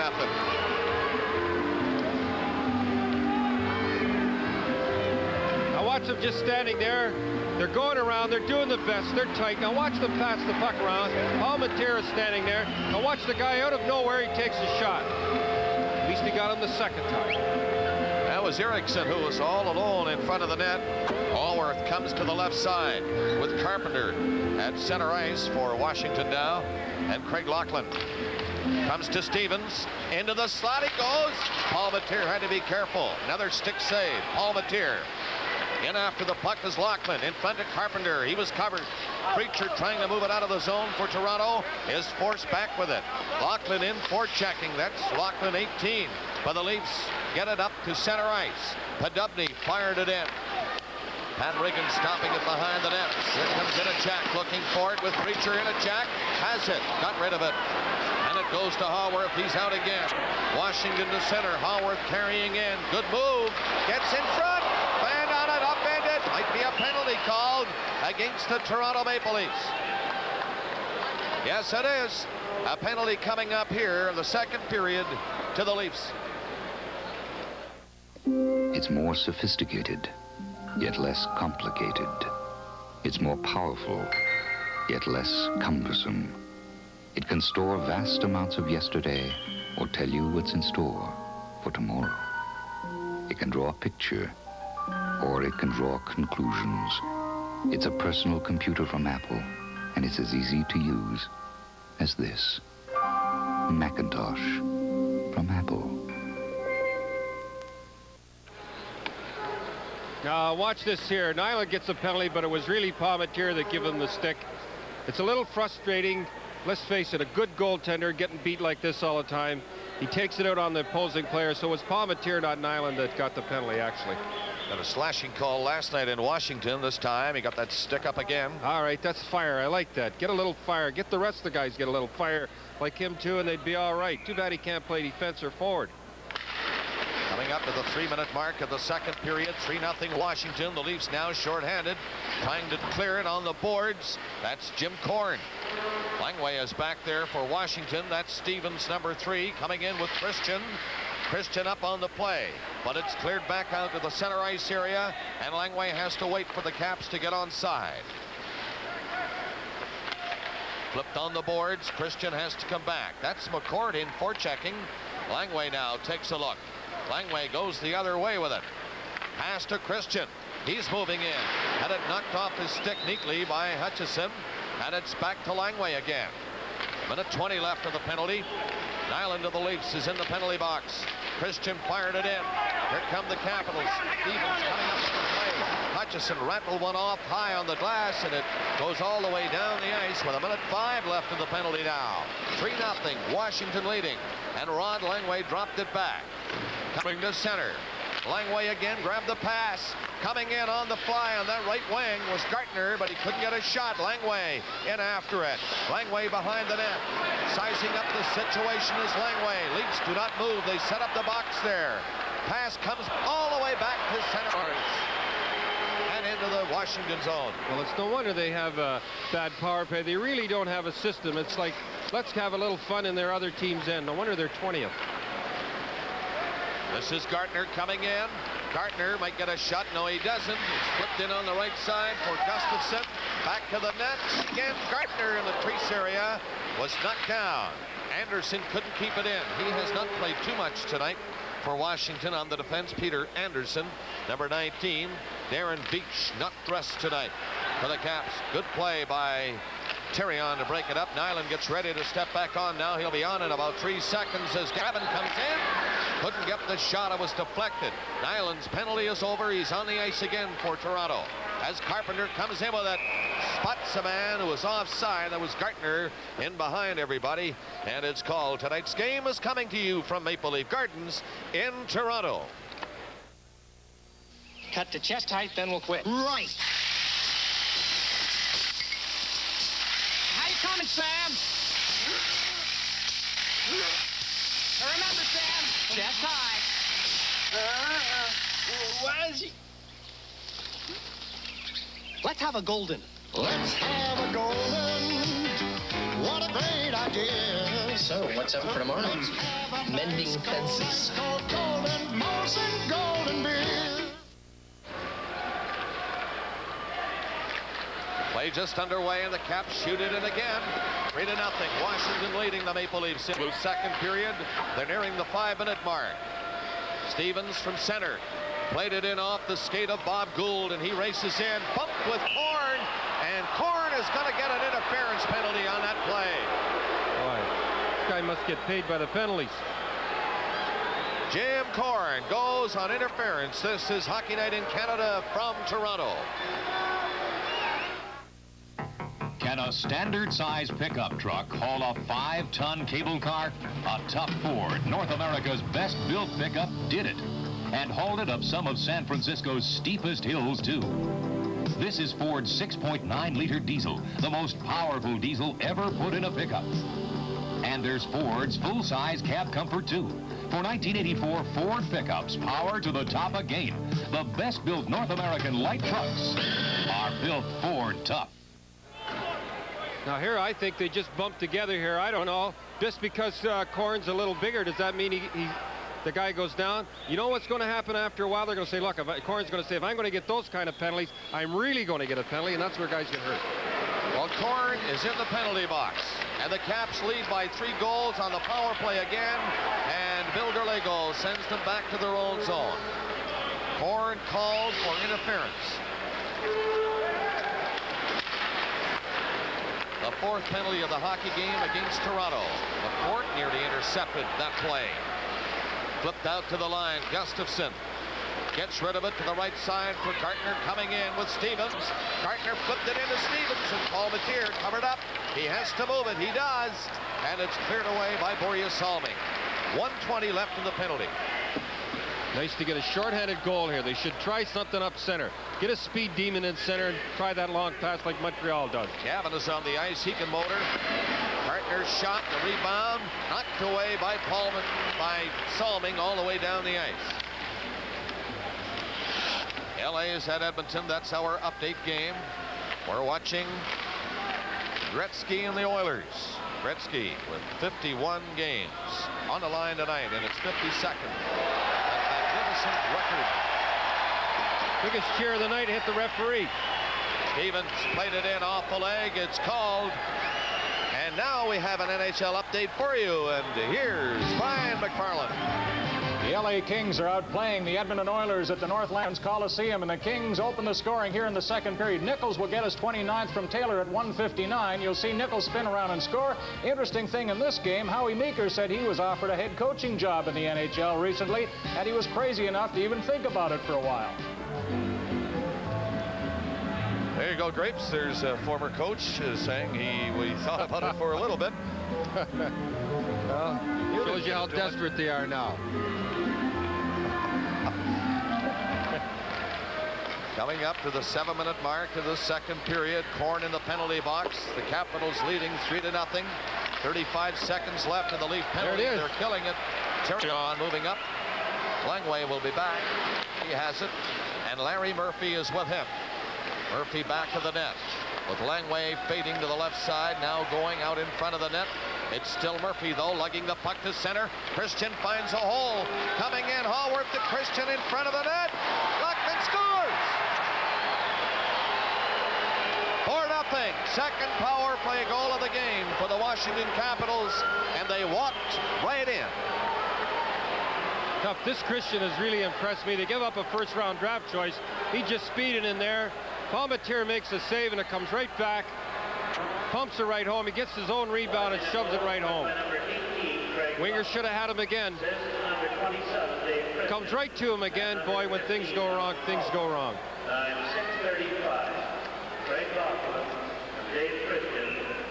Well-coached team, Bob. This Washington team is well-coached. I saw Stevens go in and get caught. I looked around. There was a winger, Hayworth, taking a spot. You never catch them. You'll never get a 3-on-2. There's always somebody back there, a well-coached team. Christian and Haworth assisting on the Lachlan goal, a power play goal for Washington, their second of the night. Fourth in the game. Of course, it's 4-0. And now we're jumping on Mike Palmetier again as he stopped that long shot and dropped it. That's got to be tough on a goaltender, Don. Well, he's tight. But every time you touch it, they roar from the stands, especially on easy saves. Now watch this Christian goal. I mean, he is really motored. There we are again. He drops it again. See, they're playing loosey-goosey. See him drop that puck like that. Again, this guy should have been taken. Look at this guy coming in. Guy walking in cold turkey like that, somebody should have had a stick on him. But they're tight. Palmetier, tough, happy-go-lucky guy like that. Tough to hear him being booed. Curry is 12. Adams parked to the left side. Gould is the right winger for Washington. The Leafs with Preacher, Inachak, and Podubny. Korn to Inachak. Can't play it outside the line. Barely did. Gould fired it right back in. Lehman is on the defense with Korn. He gives it to him. Korn hit the referee. He tried to clear that puck. Korn lost it now. In front is Adams. He was poised to let one go. Now Podubny circles and starts back. Podubny still not skating well. Of course, he's been out, remember, with that broken ankle for 3 months. Going to take him a while. The Leafs looking for a goal. Kicked away by Regan. Inachak again, looking for it. But it's Gould to center. Gould will shoot it in, and the Caps will make changes again as they near the 8-minute mark of the second period. And Washington leading the Maple Leafs 4-0. Coming in is Lehman on the play. Backhands it through for Preacher. Pat Regan on the boards for Duchesne. He left it, and Jarvis flipped it out to center ice. Capitals on it quickly. It's tipped near the line. The Leafs get rid of it again. Now 12 minutes to play in the period. Washington Capitals in control of this hockey game, defeating the Leafs last night in Washington 6-1. And Regan scoops one up. Stevens back on the defense, didn't get the pass. It went to Duchesne the other way. And Duchesne flipped it into the Maple Leaf zone. Nyland, number 2, back. No place to go with it. Jarvis got away from a check. Jarvis still trying to move it. The Caps stay on top of it. Good forechecking by Washington. They score! Duchesne in front of Palmetier. Palmetier was going down, but he rolled right in front of Palmetier. And it's 5-0. Now watch this through the legs. 2 guys in the corner. Oh, watch this nice little deke through the feet. Throw it out in front, right in front. Palmetier is going to leave the hockey game. Nicolak has made a move. St. Croix, after this goal you're looking at now, the 5th. Palmetier trying to grab it. It was poked in by Duchesne here at 8:32 of the period, and there's a tough night for Mike Palmetier as he goes to the Maple Leaf bench. So now they'll warm up Rick St. Croix. St. Croix hasn't played since January 10th here. 6-4 loss to Montreal. So we got a goaltending change here in Toronto with 11:28 left in the period. The party the office was throwing for the personal computer was getting a little dull. It seemed compatibility was the problem, until one latecomer arrived with a stunning solution, the Sperry PC. It ran all IBM-compatible software and communicated with something a lot of people had in common, the main computer, Sperry's, IBM's, or both. The Sperry PC.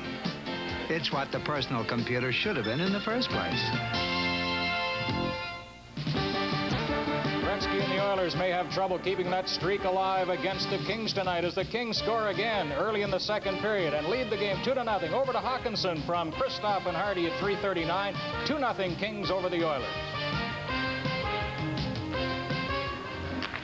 Mike Palmateer is on the Leaf bench. They're warming up Rick St. Croix now. I don't know if he's coming in before the night is over. There's St. Croix now. Don. A goaltender like Palmateer going out now, what has got to be going through his mind? He wasn't given very much protection, but it's easy to say that, I suppose. I don't know what fans or what anybody wants a goaltender to do. I guess stop everything. You can't do it. Well, you know, if it had been a guy like Buddy LaRocque, or it had been somebody like that, but Palmateer reminds me a lot of Cheevers. He'll go out and he'll joke about it. Inside, he's dying, but he'll be ready the next game. I mean, maybe I blame him for 2 goals tonight, but I mean, it won't bother him that much. He's one of these guys now. But had it been St. Croix, it'd have been a little different. It wouldn't bother him if he was pulled like that. But he's got that great attitude for a goaltender. Hey, tomorrow we do it. This program is copyright and is strictly for the private use of our audience. Any reproduction, retransmission, distribution, or exhibition in whole or in part without the express written consent of the Canadian Broadcasting Corporation is strictly prohibited. In 11 straight periods now against the Washington Capitals. Make this 5 periods. The Leafs are down 11-1 in goals. 5 periods, 11-1 in goals. The crowd's with them, Bob. A few guys are with them anyhow. I still say they'll make the playoffs. Palmateer will be in net, and they'll give somebody a run in the first round. Well, Joe comes to center ice. 5 to the right side, and Anderson to the left wing. The Capitals, Duchesne, another man is home free. Eriksson and St. Croix. What a way to start. St. Croix is off the bench. Got to be a bit cold, little stiff. They gave him a brief warm-up, and right away he's got a breakaway to handle. I cannot believe something like that. A guy walk home cold turkey. That was Korn's side. He's running over the other side. You expect that in junior hockey. St. Croix, well, why should he be any different? Palmateer's getting them. Introduce him early. Nice save. 5-0 is the score. Washington. 11-10 left to play in the second period. Now finds a man near the line. Anderson and 5 come to center. Anderson just shot it in. Reagan not too busy here in the second period. Not too busy in the game yet. Had a couple of good saves in the first period. 3 coming in for Washington again. That's Eriksson up-ended. Duchesne on this side grabbed it. Lost it. 5 nearly got away. Play comes down to Daou. 5 comes to the front of the net.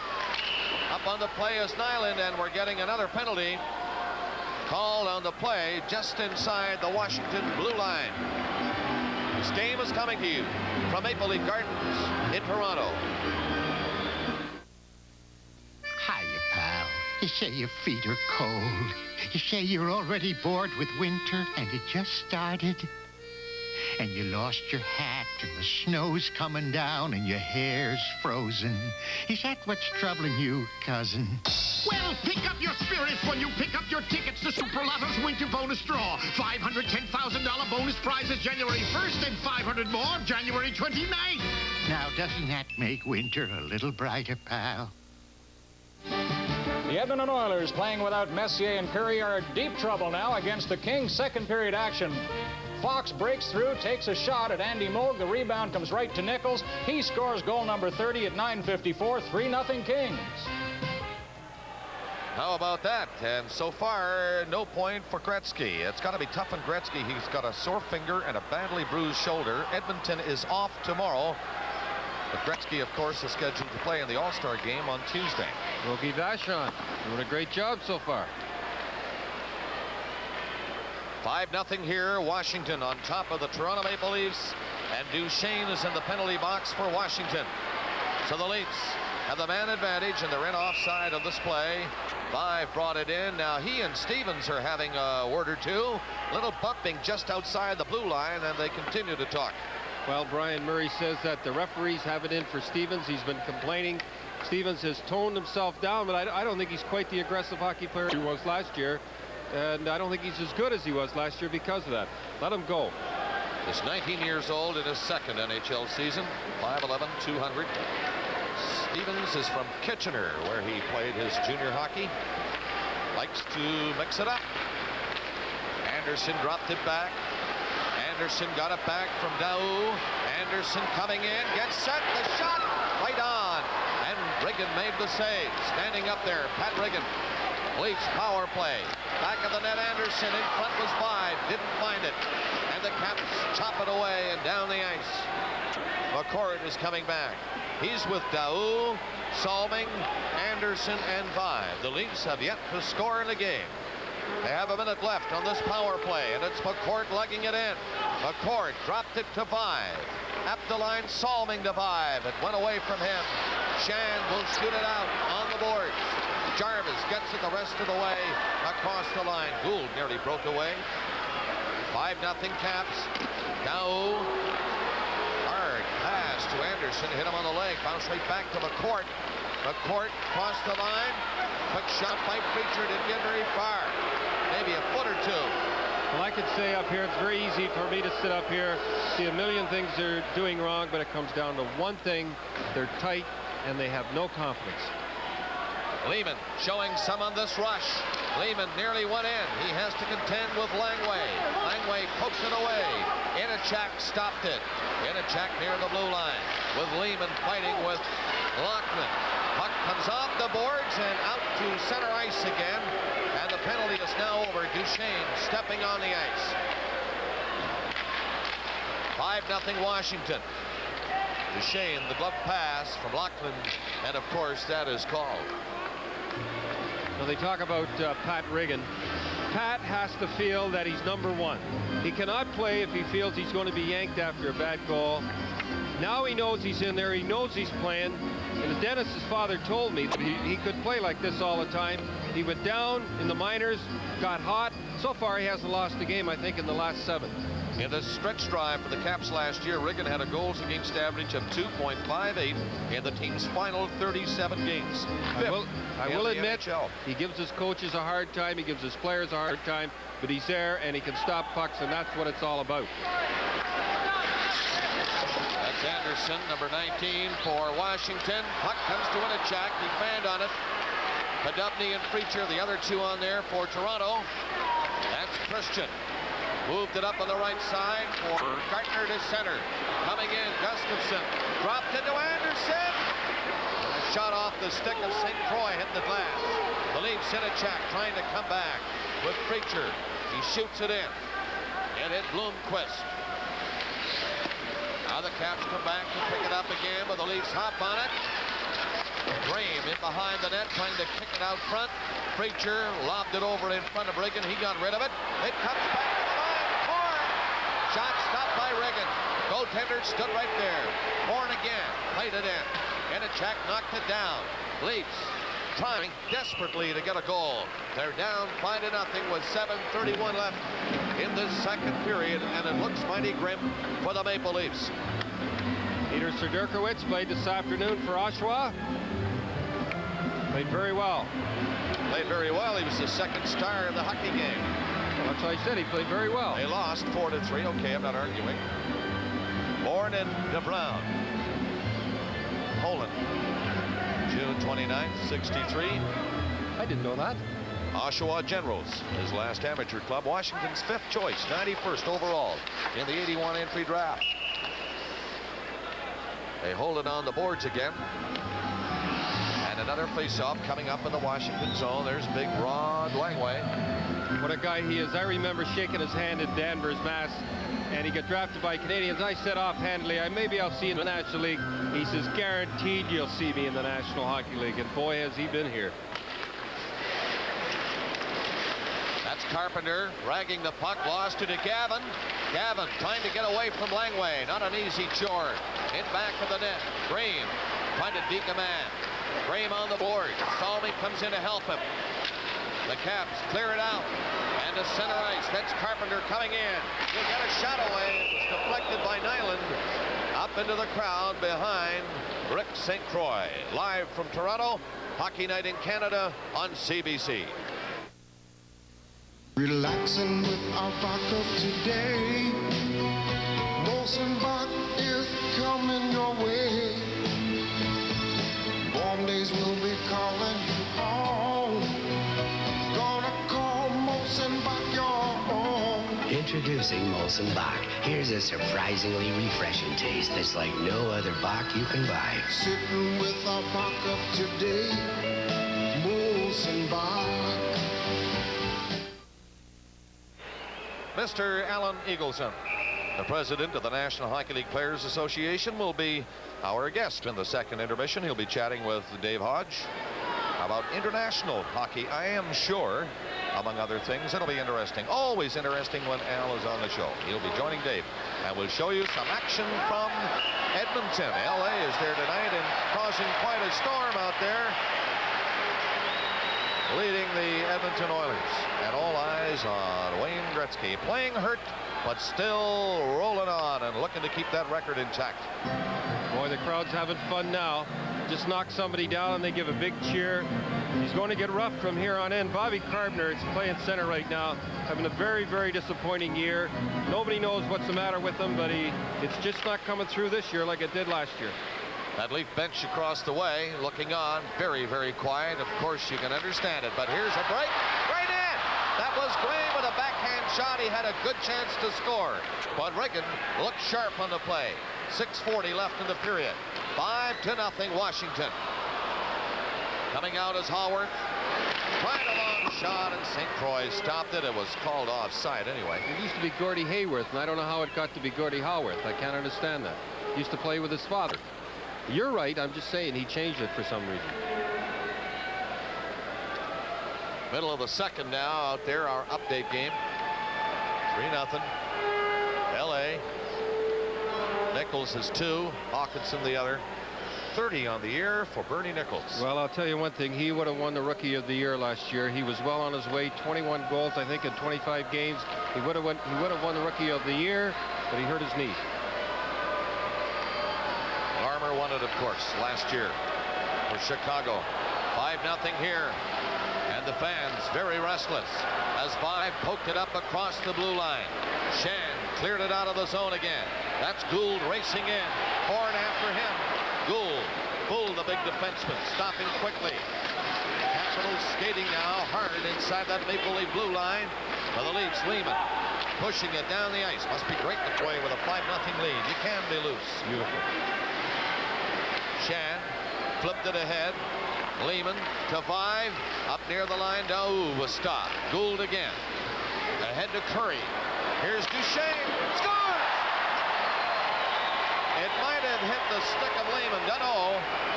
But a hard shot, and it's number 6 for Washington. Nothing for Toronto. Well, it did hit a stick. Again, I hate to be hit the stick. Now, that young defenseman, don't put your stick in front of a guy blasting the puck like that. Rick had that all the way. Now watch, put your stick out in front, hits the stick, goes right up, takes right off on him. That's the worst thing can happen. You talk to Rick, you talk to Mike, you talk to Pat. Take the guy out, let them have the shot. Get your stick out of there. Goaltenders generally say, let me see it when it's from that distance. Gary. By number 14, Gaetan Duchesne. Then number 12, Ben Curtis. And number 23, Bob Gould. Time 14:30. 2-on-1 again. Stopped this time by St. Croix. Langway keeping it in. Shot that's wide of the net. Podubny went after it. Dumped it to Freacher near center. Langway is back. Can he beat Langway? Maybe. Backhand shot. Right in front of Podubny. High drive. Now the Leafs come to life. Look for that first goal. They're down 6 though. Freacher in front. Another shot by Podubny. Missed the goal. Here comes Salming pinching in. Puck goes bouncing down to the Leaf blue line. Nyland was back. 5 minutes left in the period. 3-0 Washington. Hinachak winding up. Hinachak coming in across the line. Hinachak doesn't shoot it. There's the shot, a weak one. Preacher back of the net. Fooled Langway again. Preacher gets it back off his stick to Salming. Salming to Preacher. Preacher centered it. It hit a skate. Larry Murphy got in the way. Preacher again. Preacher centered it. And once more, the Caps pick it up. Larry Murphy straight to center. 3 of them go in now. The pass in on the right side. Back to Adams. Didn't work. And the Caps were changing. Hinachak nearly had a break. Now the Leafs will try to make changes. Terry Martin is on the ice. Here's Gavin going in after Anderson. Martin in now on the puck. He was stopped. And I think we got a penalty now to Washington on that play. Lachlan, 2 by Duchesne here in the second. It's 6-0 Washington. When it comes to feeling young, a lot of it's up here. 3 years ago, Maurice Richard said goodbye gray hair. Hello, Grecian Formula 16. It was so easy, remember? Grecian's as easy to use as water. Works for any color hair. The change was so gradual and looked so natural, no one even noticed. Today, I still leave a touch of gray. The wife likes it. Hey, Richard, 2 minutes for looking so good. Look as young as you feel with Grecian Formula 16, liquid or cream. The penalty is against Christian for holding. This is it. Please don't do me a favor when I'm down 5-0 and give me a penalty like that. Or 6-0. What's the difference? That's what I used to hate. When they get me down a lot of goals, then they start giving me penalties to help me out. Oh, wait, you put me in the hole here. Bloomquist shoots it down the ice for Washington. The 6th goal for Washington Capitals. Duchesne is second of the night, 9th of the season from Curry and Gould at 14-13. It's 6-0.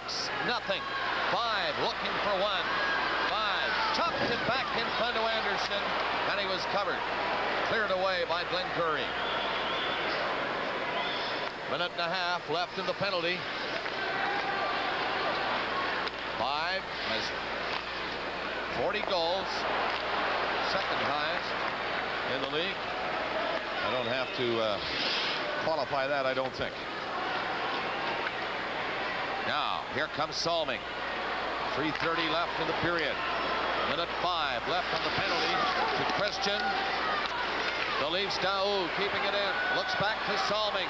Salming, make the shot. Daou again, got rid of it. Anderson. He was bumped behind the net by Bloomquist. Leafs still looking for it. That's Stevens. Couldn't find the opening, but it hit Salming anyway and bounced to center. Daou, 45 seconds left on the power play. There is Anderson and Gould bumping on the boards. Again, it's cleared down the ice as Salming ran into his man over there, Timo Bloomquist. Lehman the center. Lehman coming in with Preacher and Hinachak. Podubny up on the play.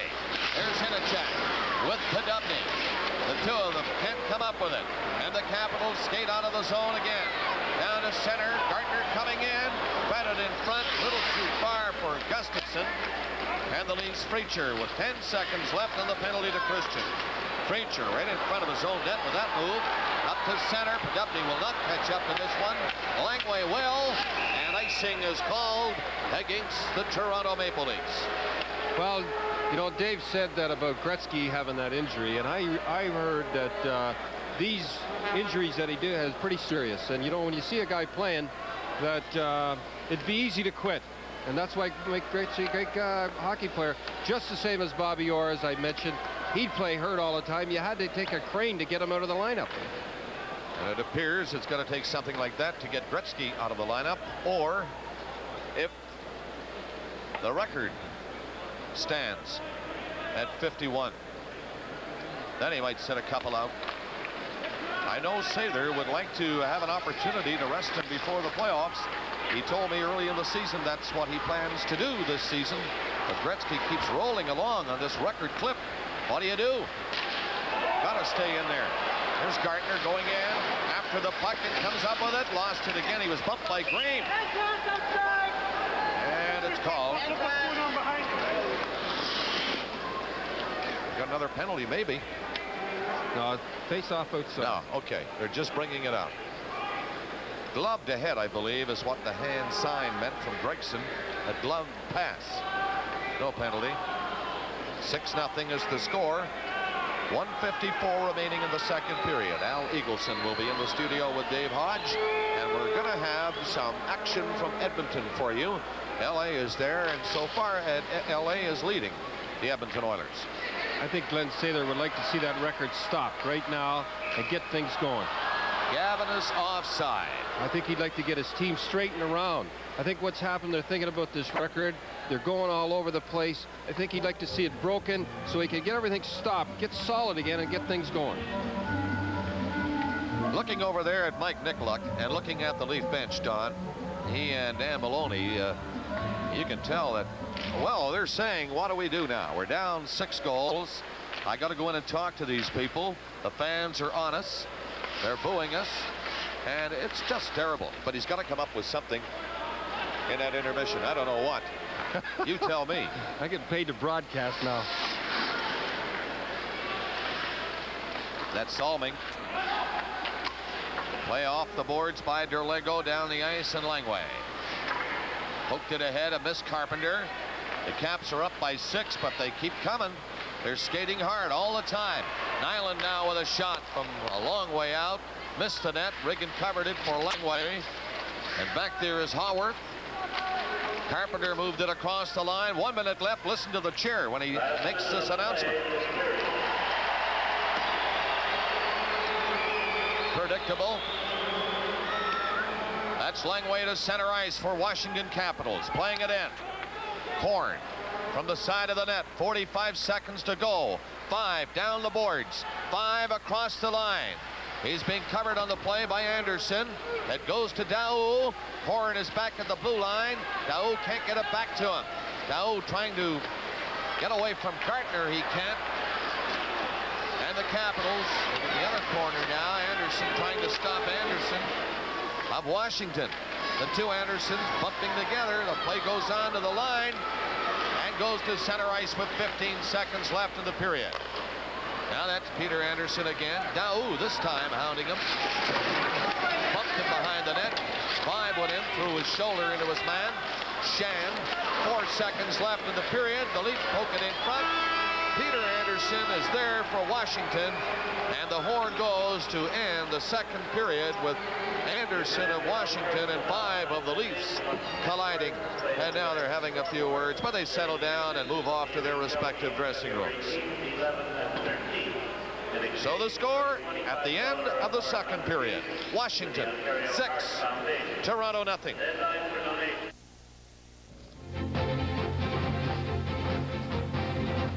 Washington scored 3 times in the first period, 3 more in the second. Craig Laughlin's second of the night, and then 2 by Gaetan Duchesne. The Capitals have had only 19 shots, but they've scored in 6 of them. The Leafs have had only 12 shots and have not been able to beat Pat Riggin. So, change the subject, somebody said. Please. We will with Al Eagleson. We'll talk about the Olympic squabble, obviously, and we will presume that most of our viewers know what has led up to the first question, which is there anything new? Not yet. We file our list of players tomorrow. The 3 supposedly contaminated players will be on it. Dan Wood, Mario Gosselin, and who's our third one? Well, whoever the Dietrich third one is. No, Dietrich's there, and but we may not file him. The other one is Mark Morrison. Okay. We don't know what will happen after that. I can't understand the IOC rules. We're just disappointed that the USA has taken this position against us because we structured this with the consent of the Russians, the consent of the Czechs. The Yanks originally seconded our motion. Now all of a sudden they're trying to throw it back in our face. We're not as concerned for '84. It's really putting our toe in the water, Dave, this time in preparation for '88.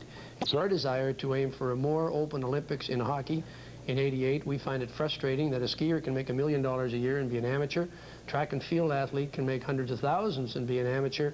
A hockey player makes $5,000 or $10,000 and he's a pro. I don't think anybody would argue with that. But why not put the whole foot in the water? Why not get the NHL to volunteer one player, one guinea pig, take him, try him in the Olympics, and if that works, you're wide open for Well, the Russians even went so far as to say that they would like Wayne Gretzky to play in the Olympics. And I said, well, so would I. If we can just get Glenn Sather to agree with us, he'd be the player I would pick.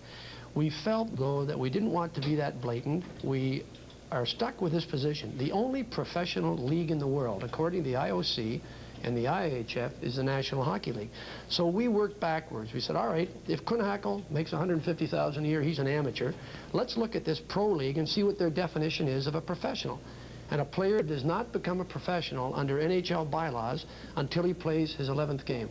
Working backwards from that position, then, we took these 3 players to come to help us, and now the Yanks are saying, and I think it's because we played them in the first game, that those players are not eligible. If they protest, whatever the result of the protest, what would you do? We'll play with 17 players. And but no, later on. I mean, you're talking about taking medals back from 1980. You're kicking them out of the Canada Cup. We will certainly be a little disinclined to welcome them with open arms in the Canada Cup. As the one American said, well, don't you think we're a better draw than Team Finland? I said, well, you might make about 50 cents difference because the way we sell them in blocks, Canada and Russia do the selling. As far as the gold medals are concerned, I simply told the American Olympic Committee, if they want to be that Simon Pure, they should look at their team of 1980. What about their team of 1984? I have no, well, I think their team in 1984 is as tainted as ours. But you can't but prove we it. have no intention of challenging it. I think we can prove it. I think we will have documents available to discuss with the Americans. In preparation, we hope to convince them not to challenge our players. Al, is it possible that you could play 1, 2, 3 games in the Olympics and then have problems? In other words, anything that Canada would win in the way of a game or a medal could be disqualified? That's our biggest worry, and it doesn't seem to be clear under the bylaws. It would appear that they would have to file their protest between the 29th of January, when we file our list, and the 7th of February, our first game. But there's another bylaw in the International Olympic Committee that says they can protest at any time. What we don't want to do is run the risk of starting the program with a player who will subsequently be disqualified. If we're going to lose them, we'd like to lose them right off the bat and take our chances with 17 players. Could Ken Taylor help? Well, I had had him around the rinks of the United States. I would say he was the one. He'd be the one that I'd like to have negotiate with USA. We were at a party last night at the U.S. ambassadors for Ken Taylor, because it's 4 years ago today that Ken Taylor came out of Iran, and we're happy to have him out and back in Canada. And maybe Ken, be ready. We might need you next week over in Sarajevo. Let's keep the neighbors neighborly. Al, thank you very much, and we will update you on the Los Angeles-Edmonton game as we continue on Hockey Night in Canada in just a moment.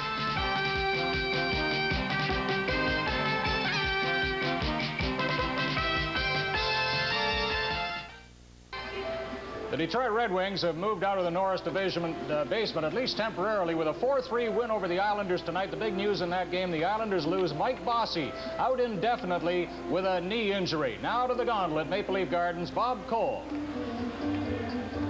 And the Leafs are trailing 6-0 here, so it's inevitable that the Leafs will be in last place in the Norris Division when this night is over. Washington, a tough club. You know, I kidded about what we say, what would Mike would say when he went in the dressing room. There's nothing to say. You're down 6-0. You lost last night 6-1. Your best goalie is out. What you do, you stick with them. Come on, guys. We can work it out together. You can't blister the paint off the walls when they're like this. They're down. Stick with them. Nyland is back there with Salming. The Capitals forever skating inside that Leaf blue line. They do not stop. Relentless forechecking. Terrion allowed to come to center. Martin tried to squeeze through. He was knocked to the ice by Langway. Terrion went in there. Erickson for Washington, trying to move it out. It's along the boards. They hold it for a moment. Now Langway behind the net, coming up the 1 minute mark of the third period. Langway again makes very, very few mistakes. Rod Langway hangs on to it until he can see somebody loose. Jarvis played it over on the left side. Out of the net is St. Croix against Greg Adams. Five dropped it behind the net for Nyland. Nyland, number 2, tapped it away, gave it away to Gould. Then to Curry. Off Adams' stick. Nyland again. Nyland on the board. Stop. Moment. Pass to the line. 2 leagues bumped together. That was Daoud Nyland. Puck went over Nyland's stick. Here comes Curry. Nyland after him. Knocked into the ice. And Daoud swings away for Toronto to center ice. Daoud coming in with Anderson. Stops to Anderson. Shot. Deflected high into the crowd. 3 goals in the first period. And another 3 in the second. Power play goal by Lachlan. Duchesne then, the other 2, is 8th and 9th of the season. 6-0. Well, if you wonder what the crowd's hollering at, they had a can out there. They're down 6-0. They got a can out there. How to rub it in.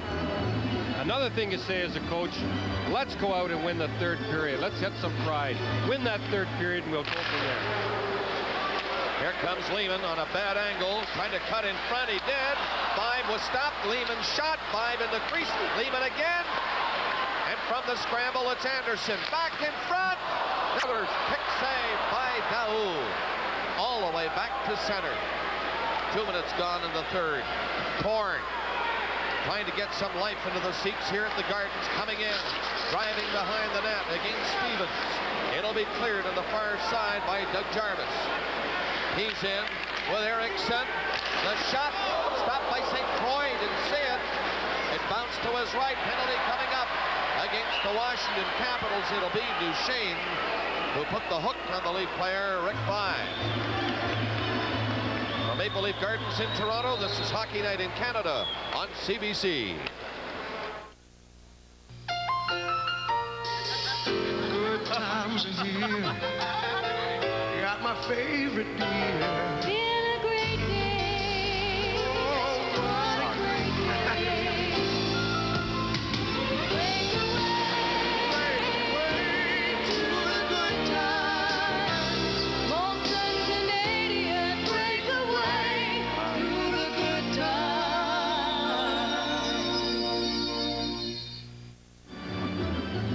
This is what you call when you get up 6-0, you start picking up bad habits.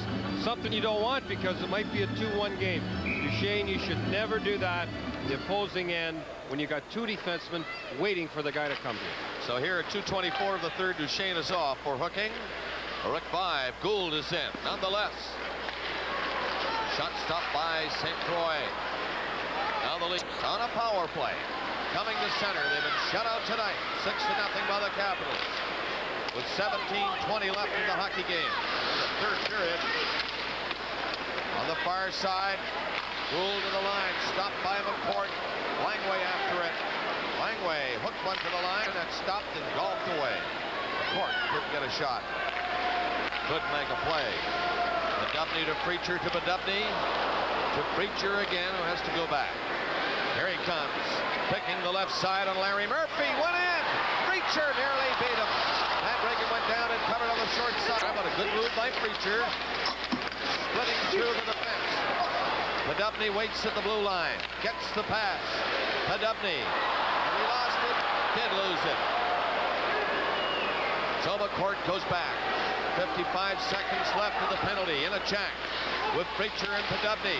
Langway taking over for Washington. That'll go out to center ice. Now Salming. Drops back. Being watched by Dougie Jarvis. Gardner, another penalty killer up front for Washington. A play to center. Here comes Daoud in. Shot. Taken away by Reagan. Back to the net. Daoud fell to the ice.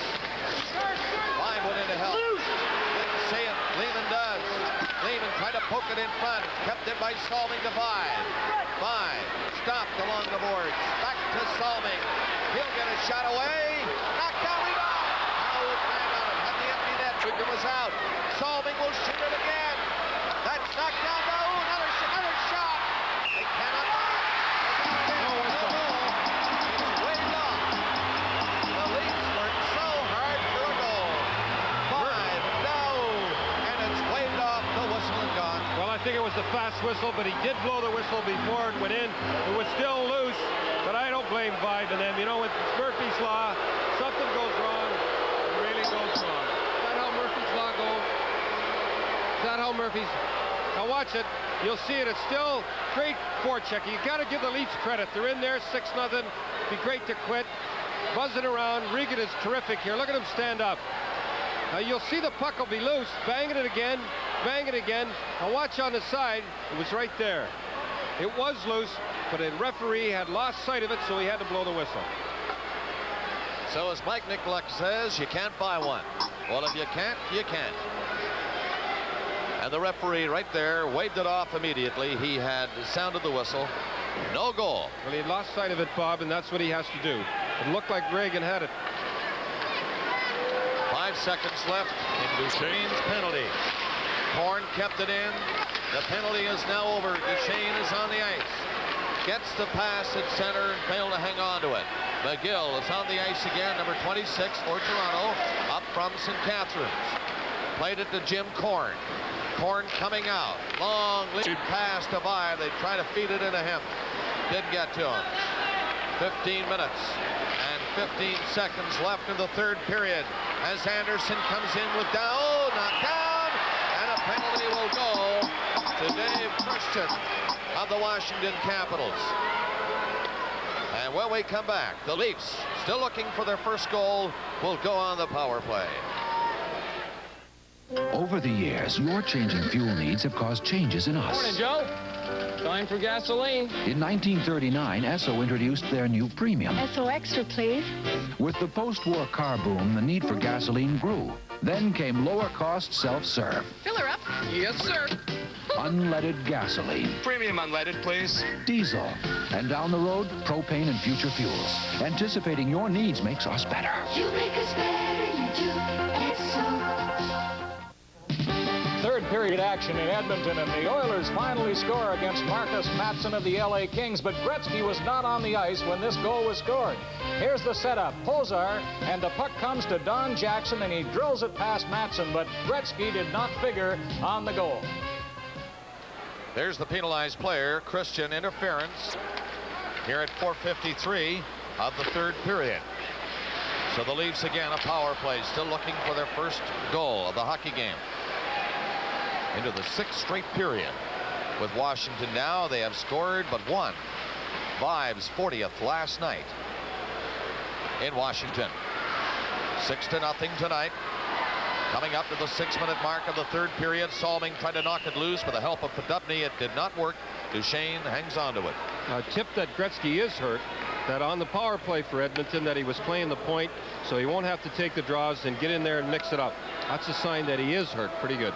Bob Cole with Don Cherry at Maple Leaf Gardens in Toronto. Brian McFarland is watching that update game for us. That's LA at Edmonton. Gretzky has not scored a point yet. He has scored in 51 straight games. One of the bets on tonight's game, Don. It's moving along out there at Edmonton, and he's playing hurt. No comment from the coach here in the booth with me. Maybe we'll get a comment in a moment. Langway is going back.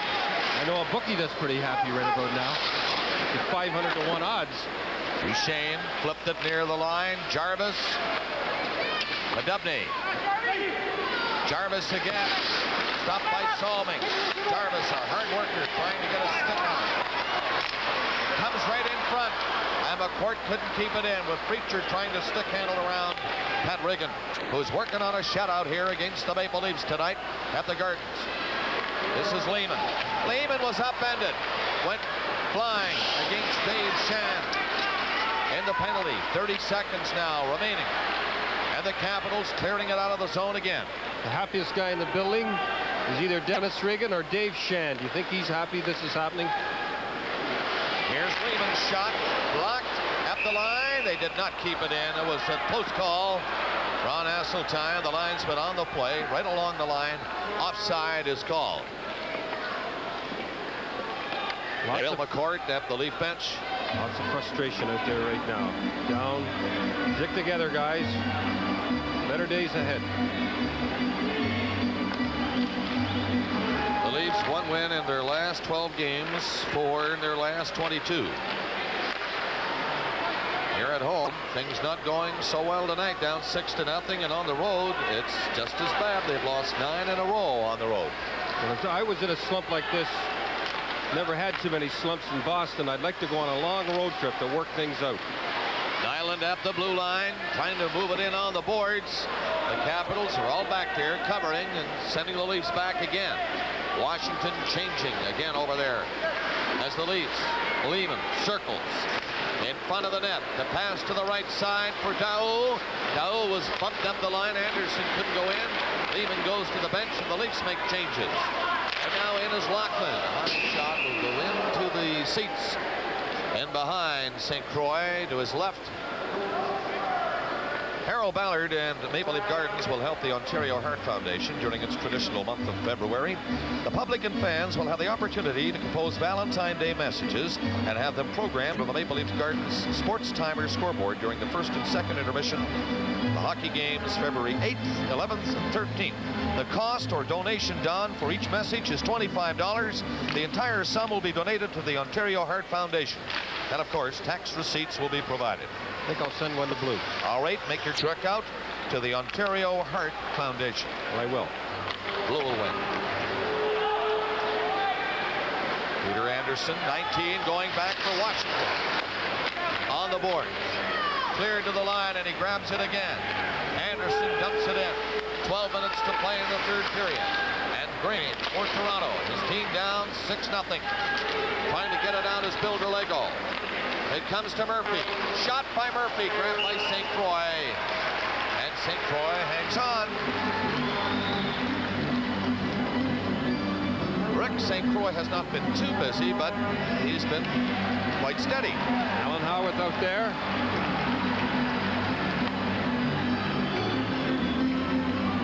I'll tell you, Don, looking at the out-of-town scores and so on right there, but this Washington team has been coming on.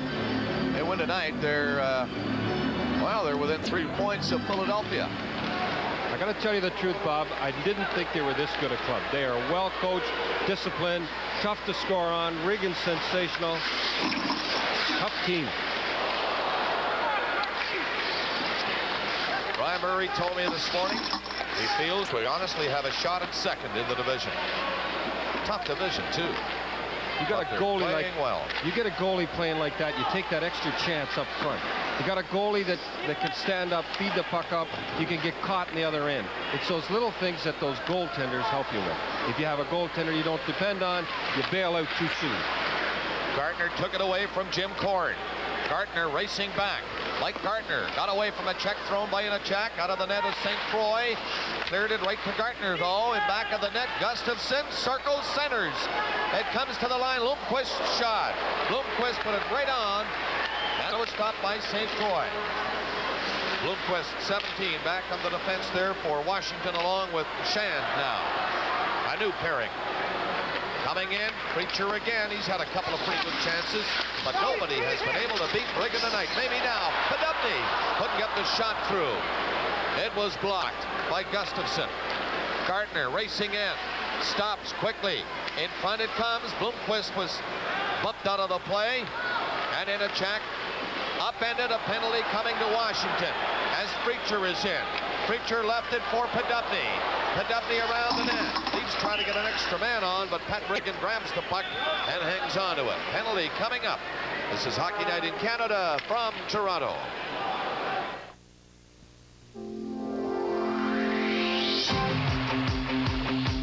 Getting together with good friends.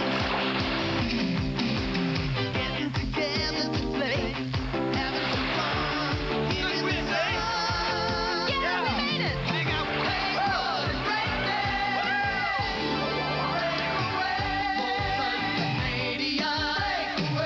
Did you see that? Break away to the good times. Christian gets picked up for tripping. You don't need that when you're up 6-0. I had Mike Gardner in Sweden. He's a born-again Christian. You know, when they criticize born-again Christians, it doesn't seem to hurt him. Salming's shot in front was 5. And the Capitals with Jarvis ragging the puck between the two blue lines. Jarvis might get a shot. Jarvis decides to come back out with it. Look at this work for penalty killing. Dougie Jarvis. Finally lost it. Now the Leafs are going to get a penalty. See, Bob, here's what happened. The players know the referee is calling everything. So they're going to dive. And if they know the referee, like when John McCauley was refereeing, he'd shake his head, no way. Then they'd stop that diving. Now this is a perfect dive, and there's no excuses. You know, you don't want to make excuses, but it's tough. Now watch this here. Now watch the feet go up in the air. See, it's perfect. I mean, you just can't have this with a National Hockey League, people watching power plays all the time. because they know, excuse me, Bob, they know they're going to call that, so they'll do it, and I don't like it. 9:59, the time of the penalty. It's Salming. He's gone. So they're 5 aside. Christian will be out of the box in 1:35 from now as Korn goes back. 6-0, Washington. Our update game, LA at Edmonton. Gretzky has not got a point yet tonight. Brian McFarland is watching that. We'll have the highlights for you here on Hockey Night in Canada. The center is Gau. Fanned on it. Erickson couldn't move with it. Horn and 5 bumped together at center. Langway had his man. Taped. That was Lehman. There's Langway with the puck. Nice play to the line. Good passing by Washington Capitals. Erickson coming in. Up on the play is Curry. The Leafs get it out. They're 5 aside. Erickson circles. Stick handles to center. Lost it against Derlego. 45 seconds left in the Christian penalty. Horn back in the net. Carpenter after him. Horn can't find room to move out. Lehman, he'll find a bit of room. Gets it to center ice. A feet ahead. Derlego is in. Another shot. 2 big saves by Reagan. Hutchinson fell. Play goes on. A 2-on-1. Make that 3-on-1, folks. Stevens to Carpenter. It hit his skate. Carpenter back. Dumped it into the corner. 10 seconds left. And the Christian penalty. He's ready to come on. Derlego in again. He had 2 good chances. Reagan, 2 big saves. Pat Reagan has played solid. It shows on the board. 6-0 is the score. Washington, and now they're on the power play as Christian is on the ice again. There he is. Christian coming in. Great skater. Flipped in front. Gustafson tried to hit the top corner and just missed. Now the Leafs will have to shoot it down the ice. You know, getting back to Mike Gardner, and Ryan Walder was his best friend. I had both of them over in Team Canada and Sweden. 2 great gentlemen, born-again Christians, as tough as you'd want. It didn't seem to hurt them. People criticize that. I can never understand that. Hutchison lost a chance to move it. Gustafson got it back. St. Croix looking around, moving from post to post. And Therion starts up with Gavin to his left. Therion to center. Comes in over the line. Back to Gavin. Gavin's weak shot. It dribbles in front, and right there is Larry Murphy for Washington with 7:25 to play in the 3rd period. Back of the goal, St. Croix leaving it. Played ahead by McGill, and Martin was stopped. Therion has to circle again against Adams and Curry. Therion, with Curry watching him. McGill takes a look. Made a good pass over there for Therion. Therion comes across center, 7 minutes to play, and the Leafs make changes. Gould is back in the net. Here he comes. Caps with 3 goals in the first, another 3 in the second. McGill back from the corner, fell to the ice. Puck near the line, knocked down the ice. And a check up and a penalty coming up against the Washington Capitals. Dave Shand will get the gate on this one. So again, the Leafs get a chance to score. They'll have the power play in a moment. I hate to lose. I've always hated to lose. So when I found out how much money I was spending on throwaway batteries, I got a Dynacharge system. You don't throw Dynacharge batteries away. You recharge them over and over again. They're guaranteed for 5 years. And they come in every size and shape. The Dynacharge system. The only batteries you'll need for the next 5 years. Because I hate to lose. Is this a fair one down or what? Well, it's not that one. It's out here a little sort of along the blue line. It looked like Dave wanted to get it in the scoring, so his parents at home would know he's playing. He's on the sheet now. He's in the penalty box. It's still 3-1 in Edmonton with 7 minutes left. Gretzky has not got a point yet. We're watching it for you. Brian McFarland will have all the highlights. 7 minutes left in that game. Gretzky has gone 51 games, scoring in every one of them, including 61 goals, but he's been hurting lately. Badly bruised shoulder, sore finger. He's playing tonight. 7 minutes left in the third period. He has not picked up a point yet. You got to admire him, Bob. Keeps trying. He's a guy to be proud of. It'd be so easy to quit. Still trying out there. They call him great. You can call him great. It's not enough. Fantastic might not be enough. I don't know what is. He's a super individual and a real gentleman. And one heck of a hockey player. Can I put you down as undecided about him? Yes. Sure, you may. I'll tell you a thing or two, Mr. Cherry. 6-0. Washington leading the Maple Leafs. Time winding down on the Leafs for a goal. 5:30 left is their late goal. Flipped it right to Langway, and he shoots it down the ice. Listen to penalties. 3 hooking, 3 tripping, 3 interference, 2 holding. You know, sign of not skating. Down the ice again. Regan is out. This is the 5th consecutive game, Don. The Leafs have had at least 6 goals scored against them. The Rangers got 6. Chicago got 6. St. Louis got 6. 6-3. Washington last night 6-1. It's 6-0 now. Well, you got to go like this, and you got to say, look, we're not scoring any goals. So we got to stop them from scoring. Here's That's Gretzky live coming. from Edmonton, by the way. Gretzky with a backhand shot. It comes back in front, and LA will clear it by the looks of things. And live here at Maple Leaf Gardens, the Leafs in trouble with 5 minutes to play. 22 seconds left in the penalty to Shan. The Leafs nary a goal tonight. Won last night. Pretty good hockey by a Washington Capitals. You have to give them credit too. Again, the Caps, good penalty killers, get it back down the ice. 5 seconds left in Shan's penalty. He'll be back on. About 5 minutes left in the game now out in Edmonton. That's our update game. LA is leading the Edmonton Oilers. Gretzky has not got a goal. Curry going for one now. Curry, stop. Rebound, goal, score. Now here's the idea. Rick makes a save. Gary Nyland, who I said earlier I love, had the guy with the rebound. You'll see him pick up the rebound and put it in. Get your head up, Gary. It'll be better days. Now watch. Here's a bad pass. The guy had all night. He could have circled the net. Duchesne. He went in. Rick makes a nice save. Now watch. Comes back. Somebody should have had him. That was almost a 2-0. Curry puts her in.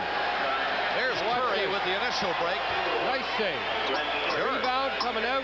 There's no way Curry should have been walking in there like that. Gould hopped on the rebound at 15:30 of the period. And it is now 7-0. The 12th of the season for Gould.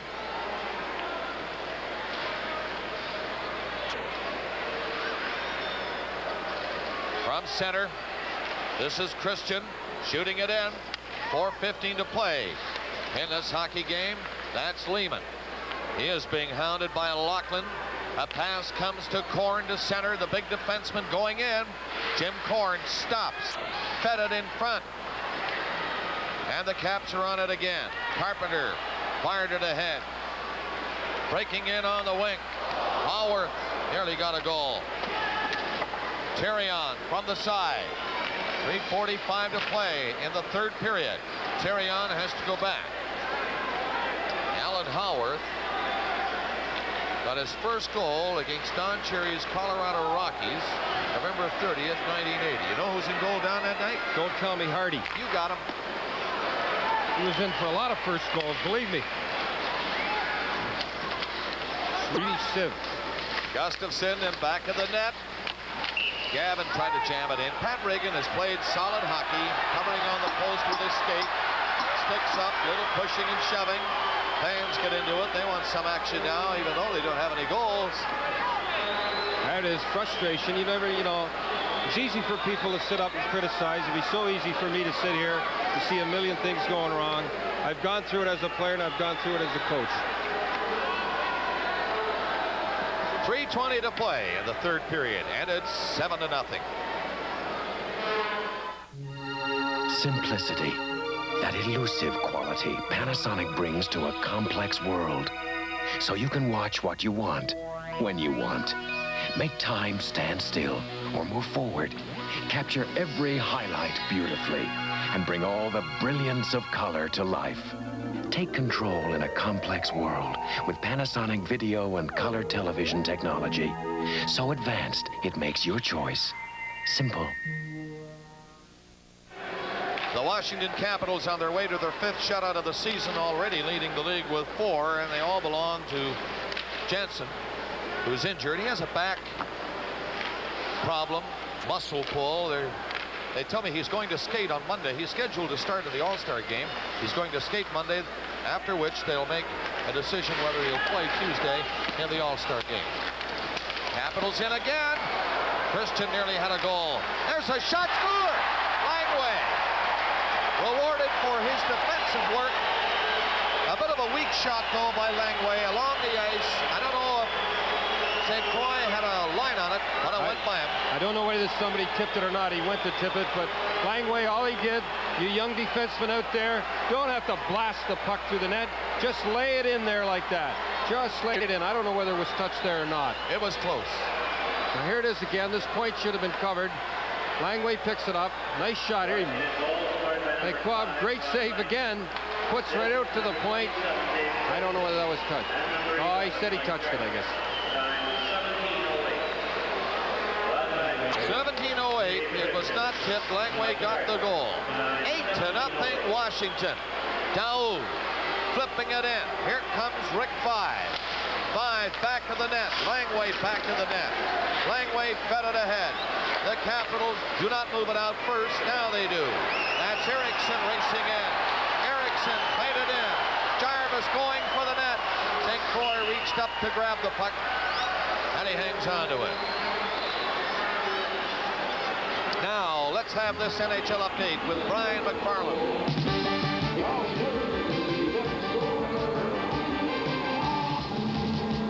Hold it.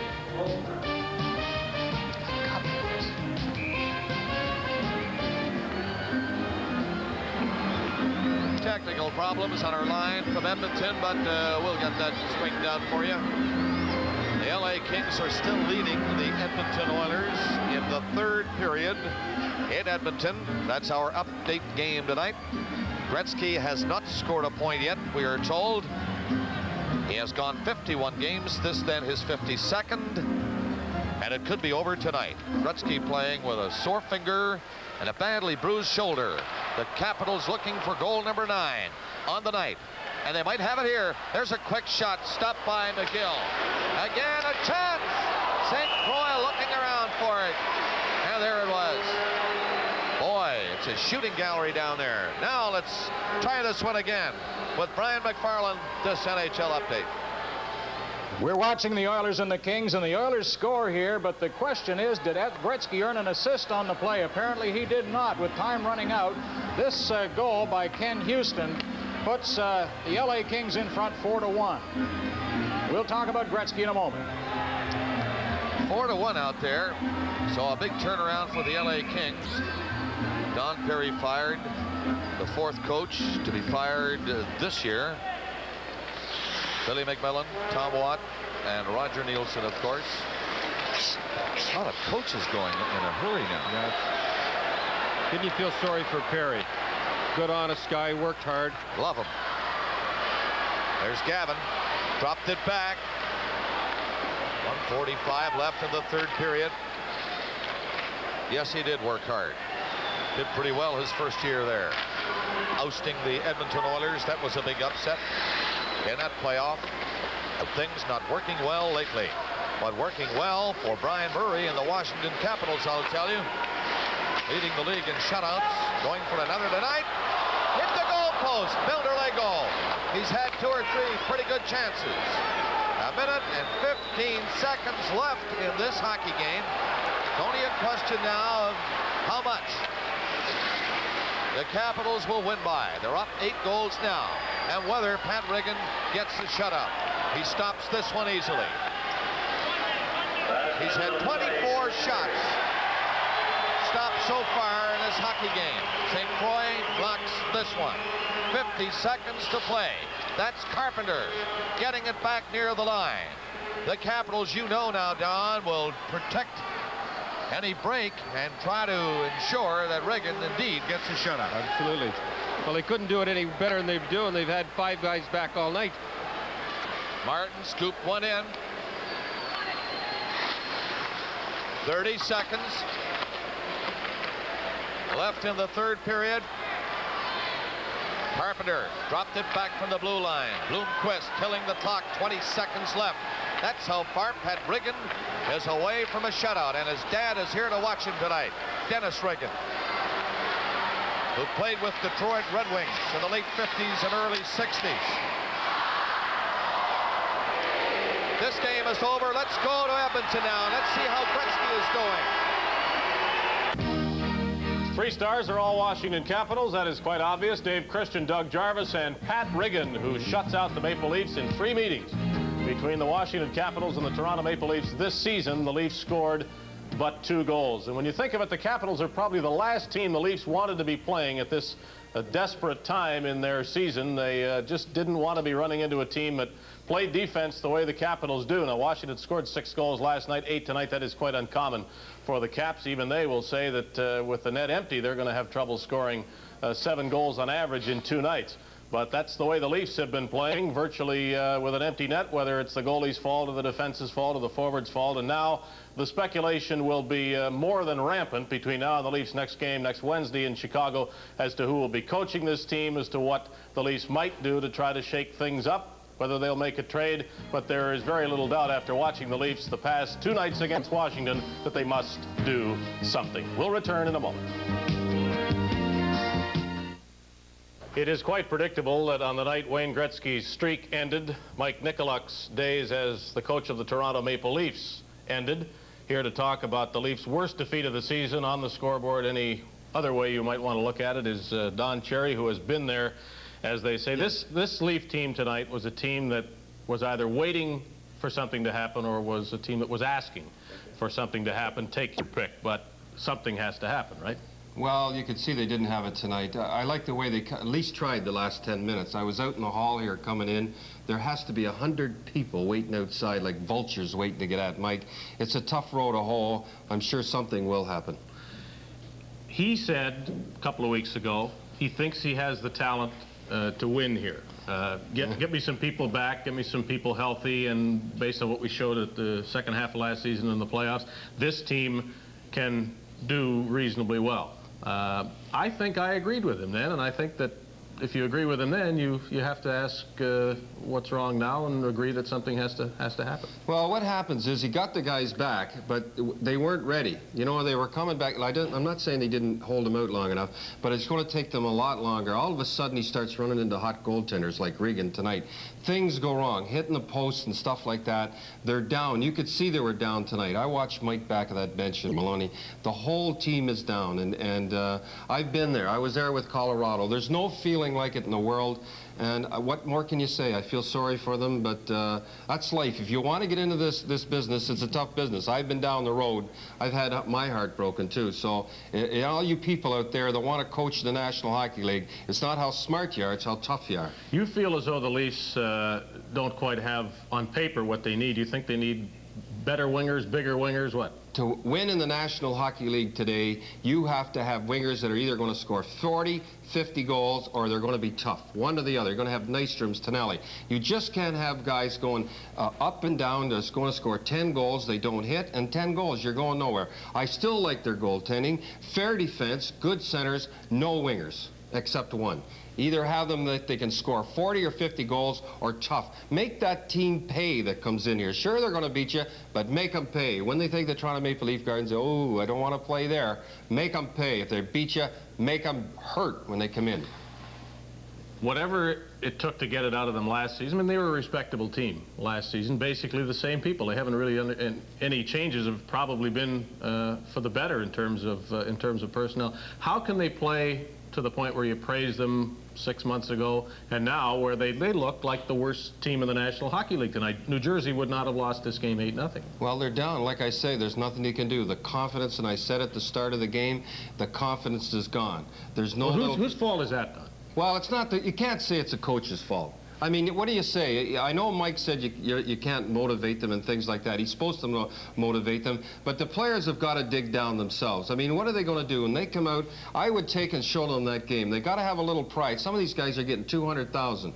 They got to have some pride. If they can't score, at least hit. But you wouldn't, with your job slipping away, go against your theory that you don't need to kick them and do it? I mean, you'd try anything, wouldn't you? I would kick them, and I'd have blistered that wall about 5 games ago. Not now. It doesn't do any good, like I said earlier, to go up and blister them now, because if you give it to them now, they can't get any lower. This is the time you got to stick with them. This is the time. I remember when I was in Boston, we won 3 games in a month. But I kept sticking with them, and they'll gradually come out of it. Like I said, 30 games to go or 29 games to go. All they got to beat out is Detroit. They're in the playoffs. Palmatier get hot. They get in the playoffs. They could go by the first round. Everybody be back in the bandwagon.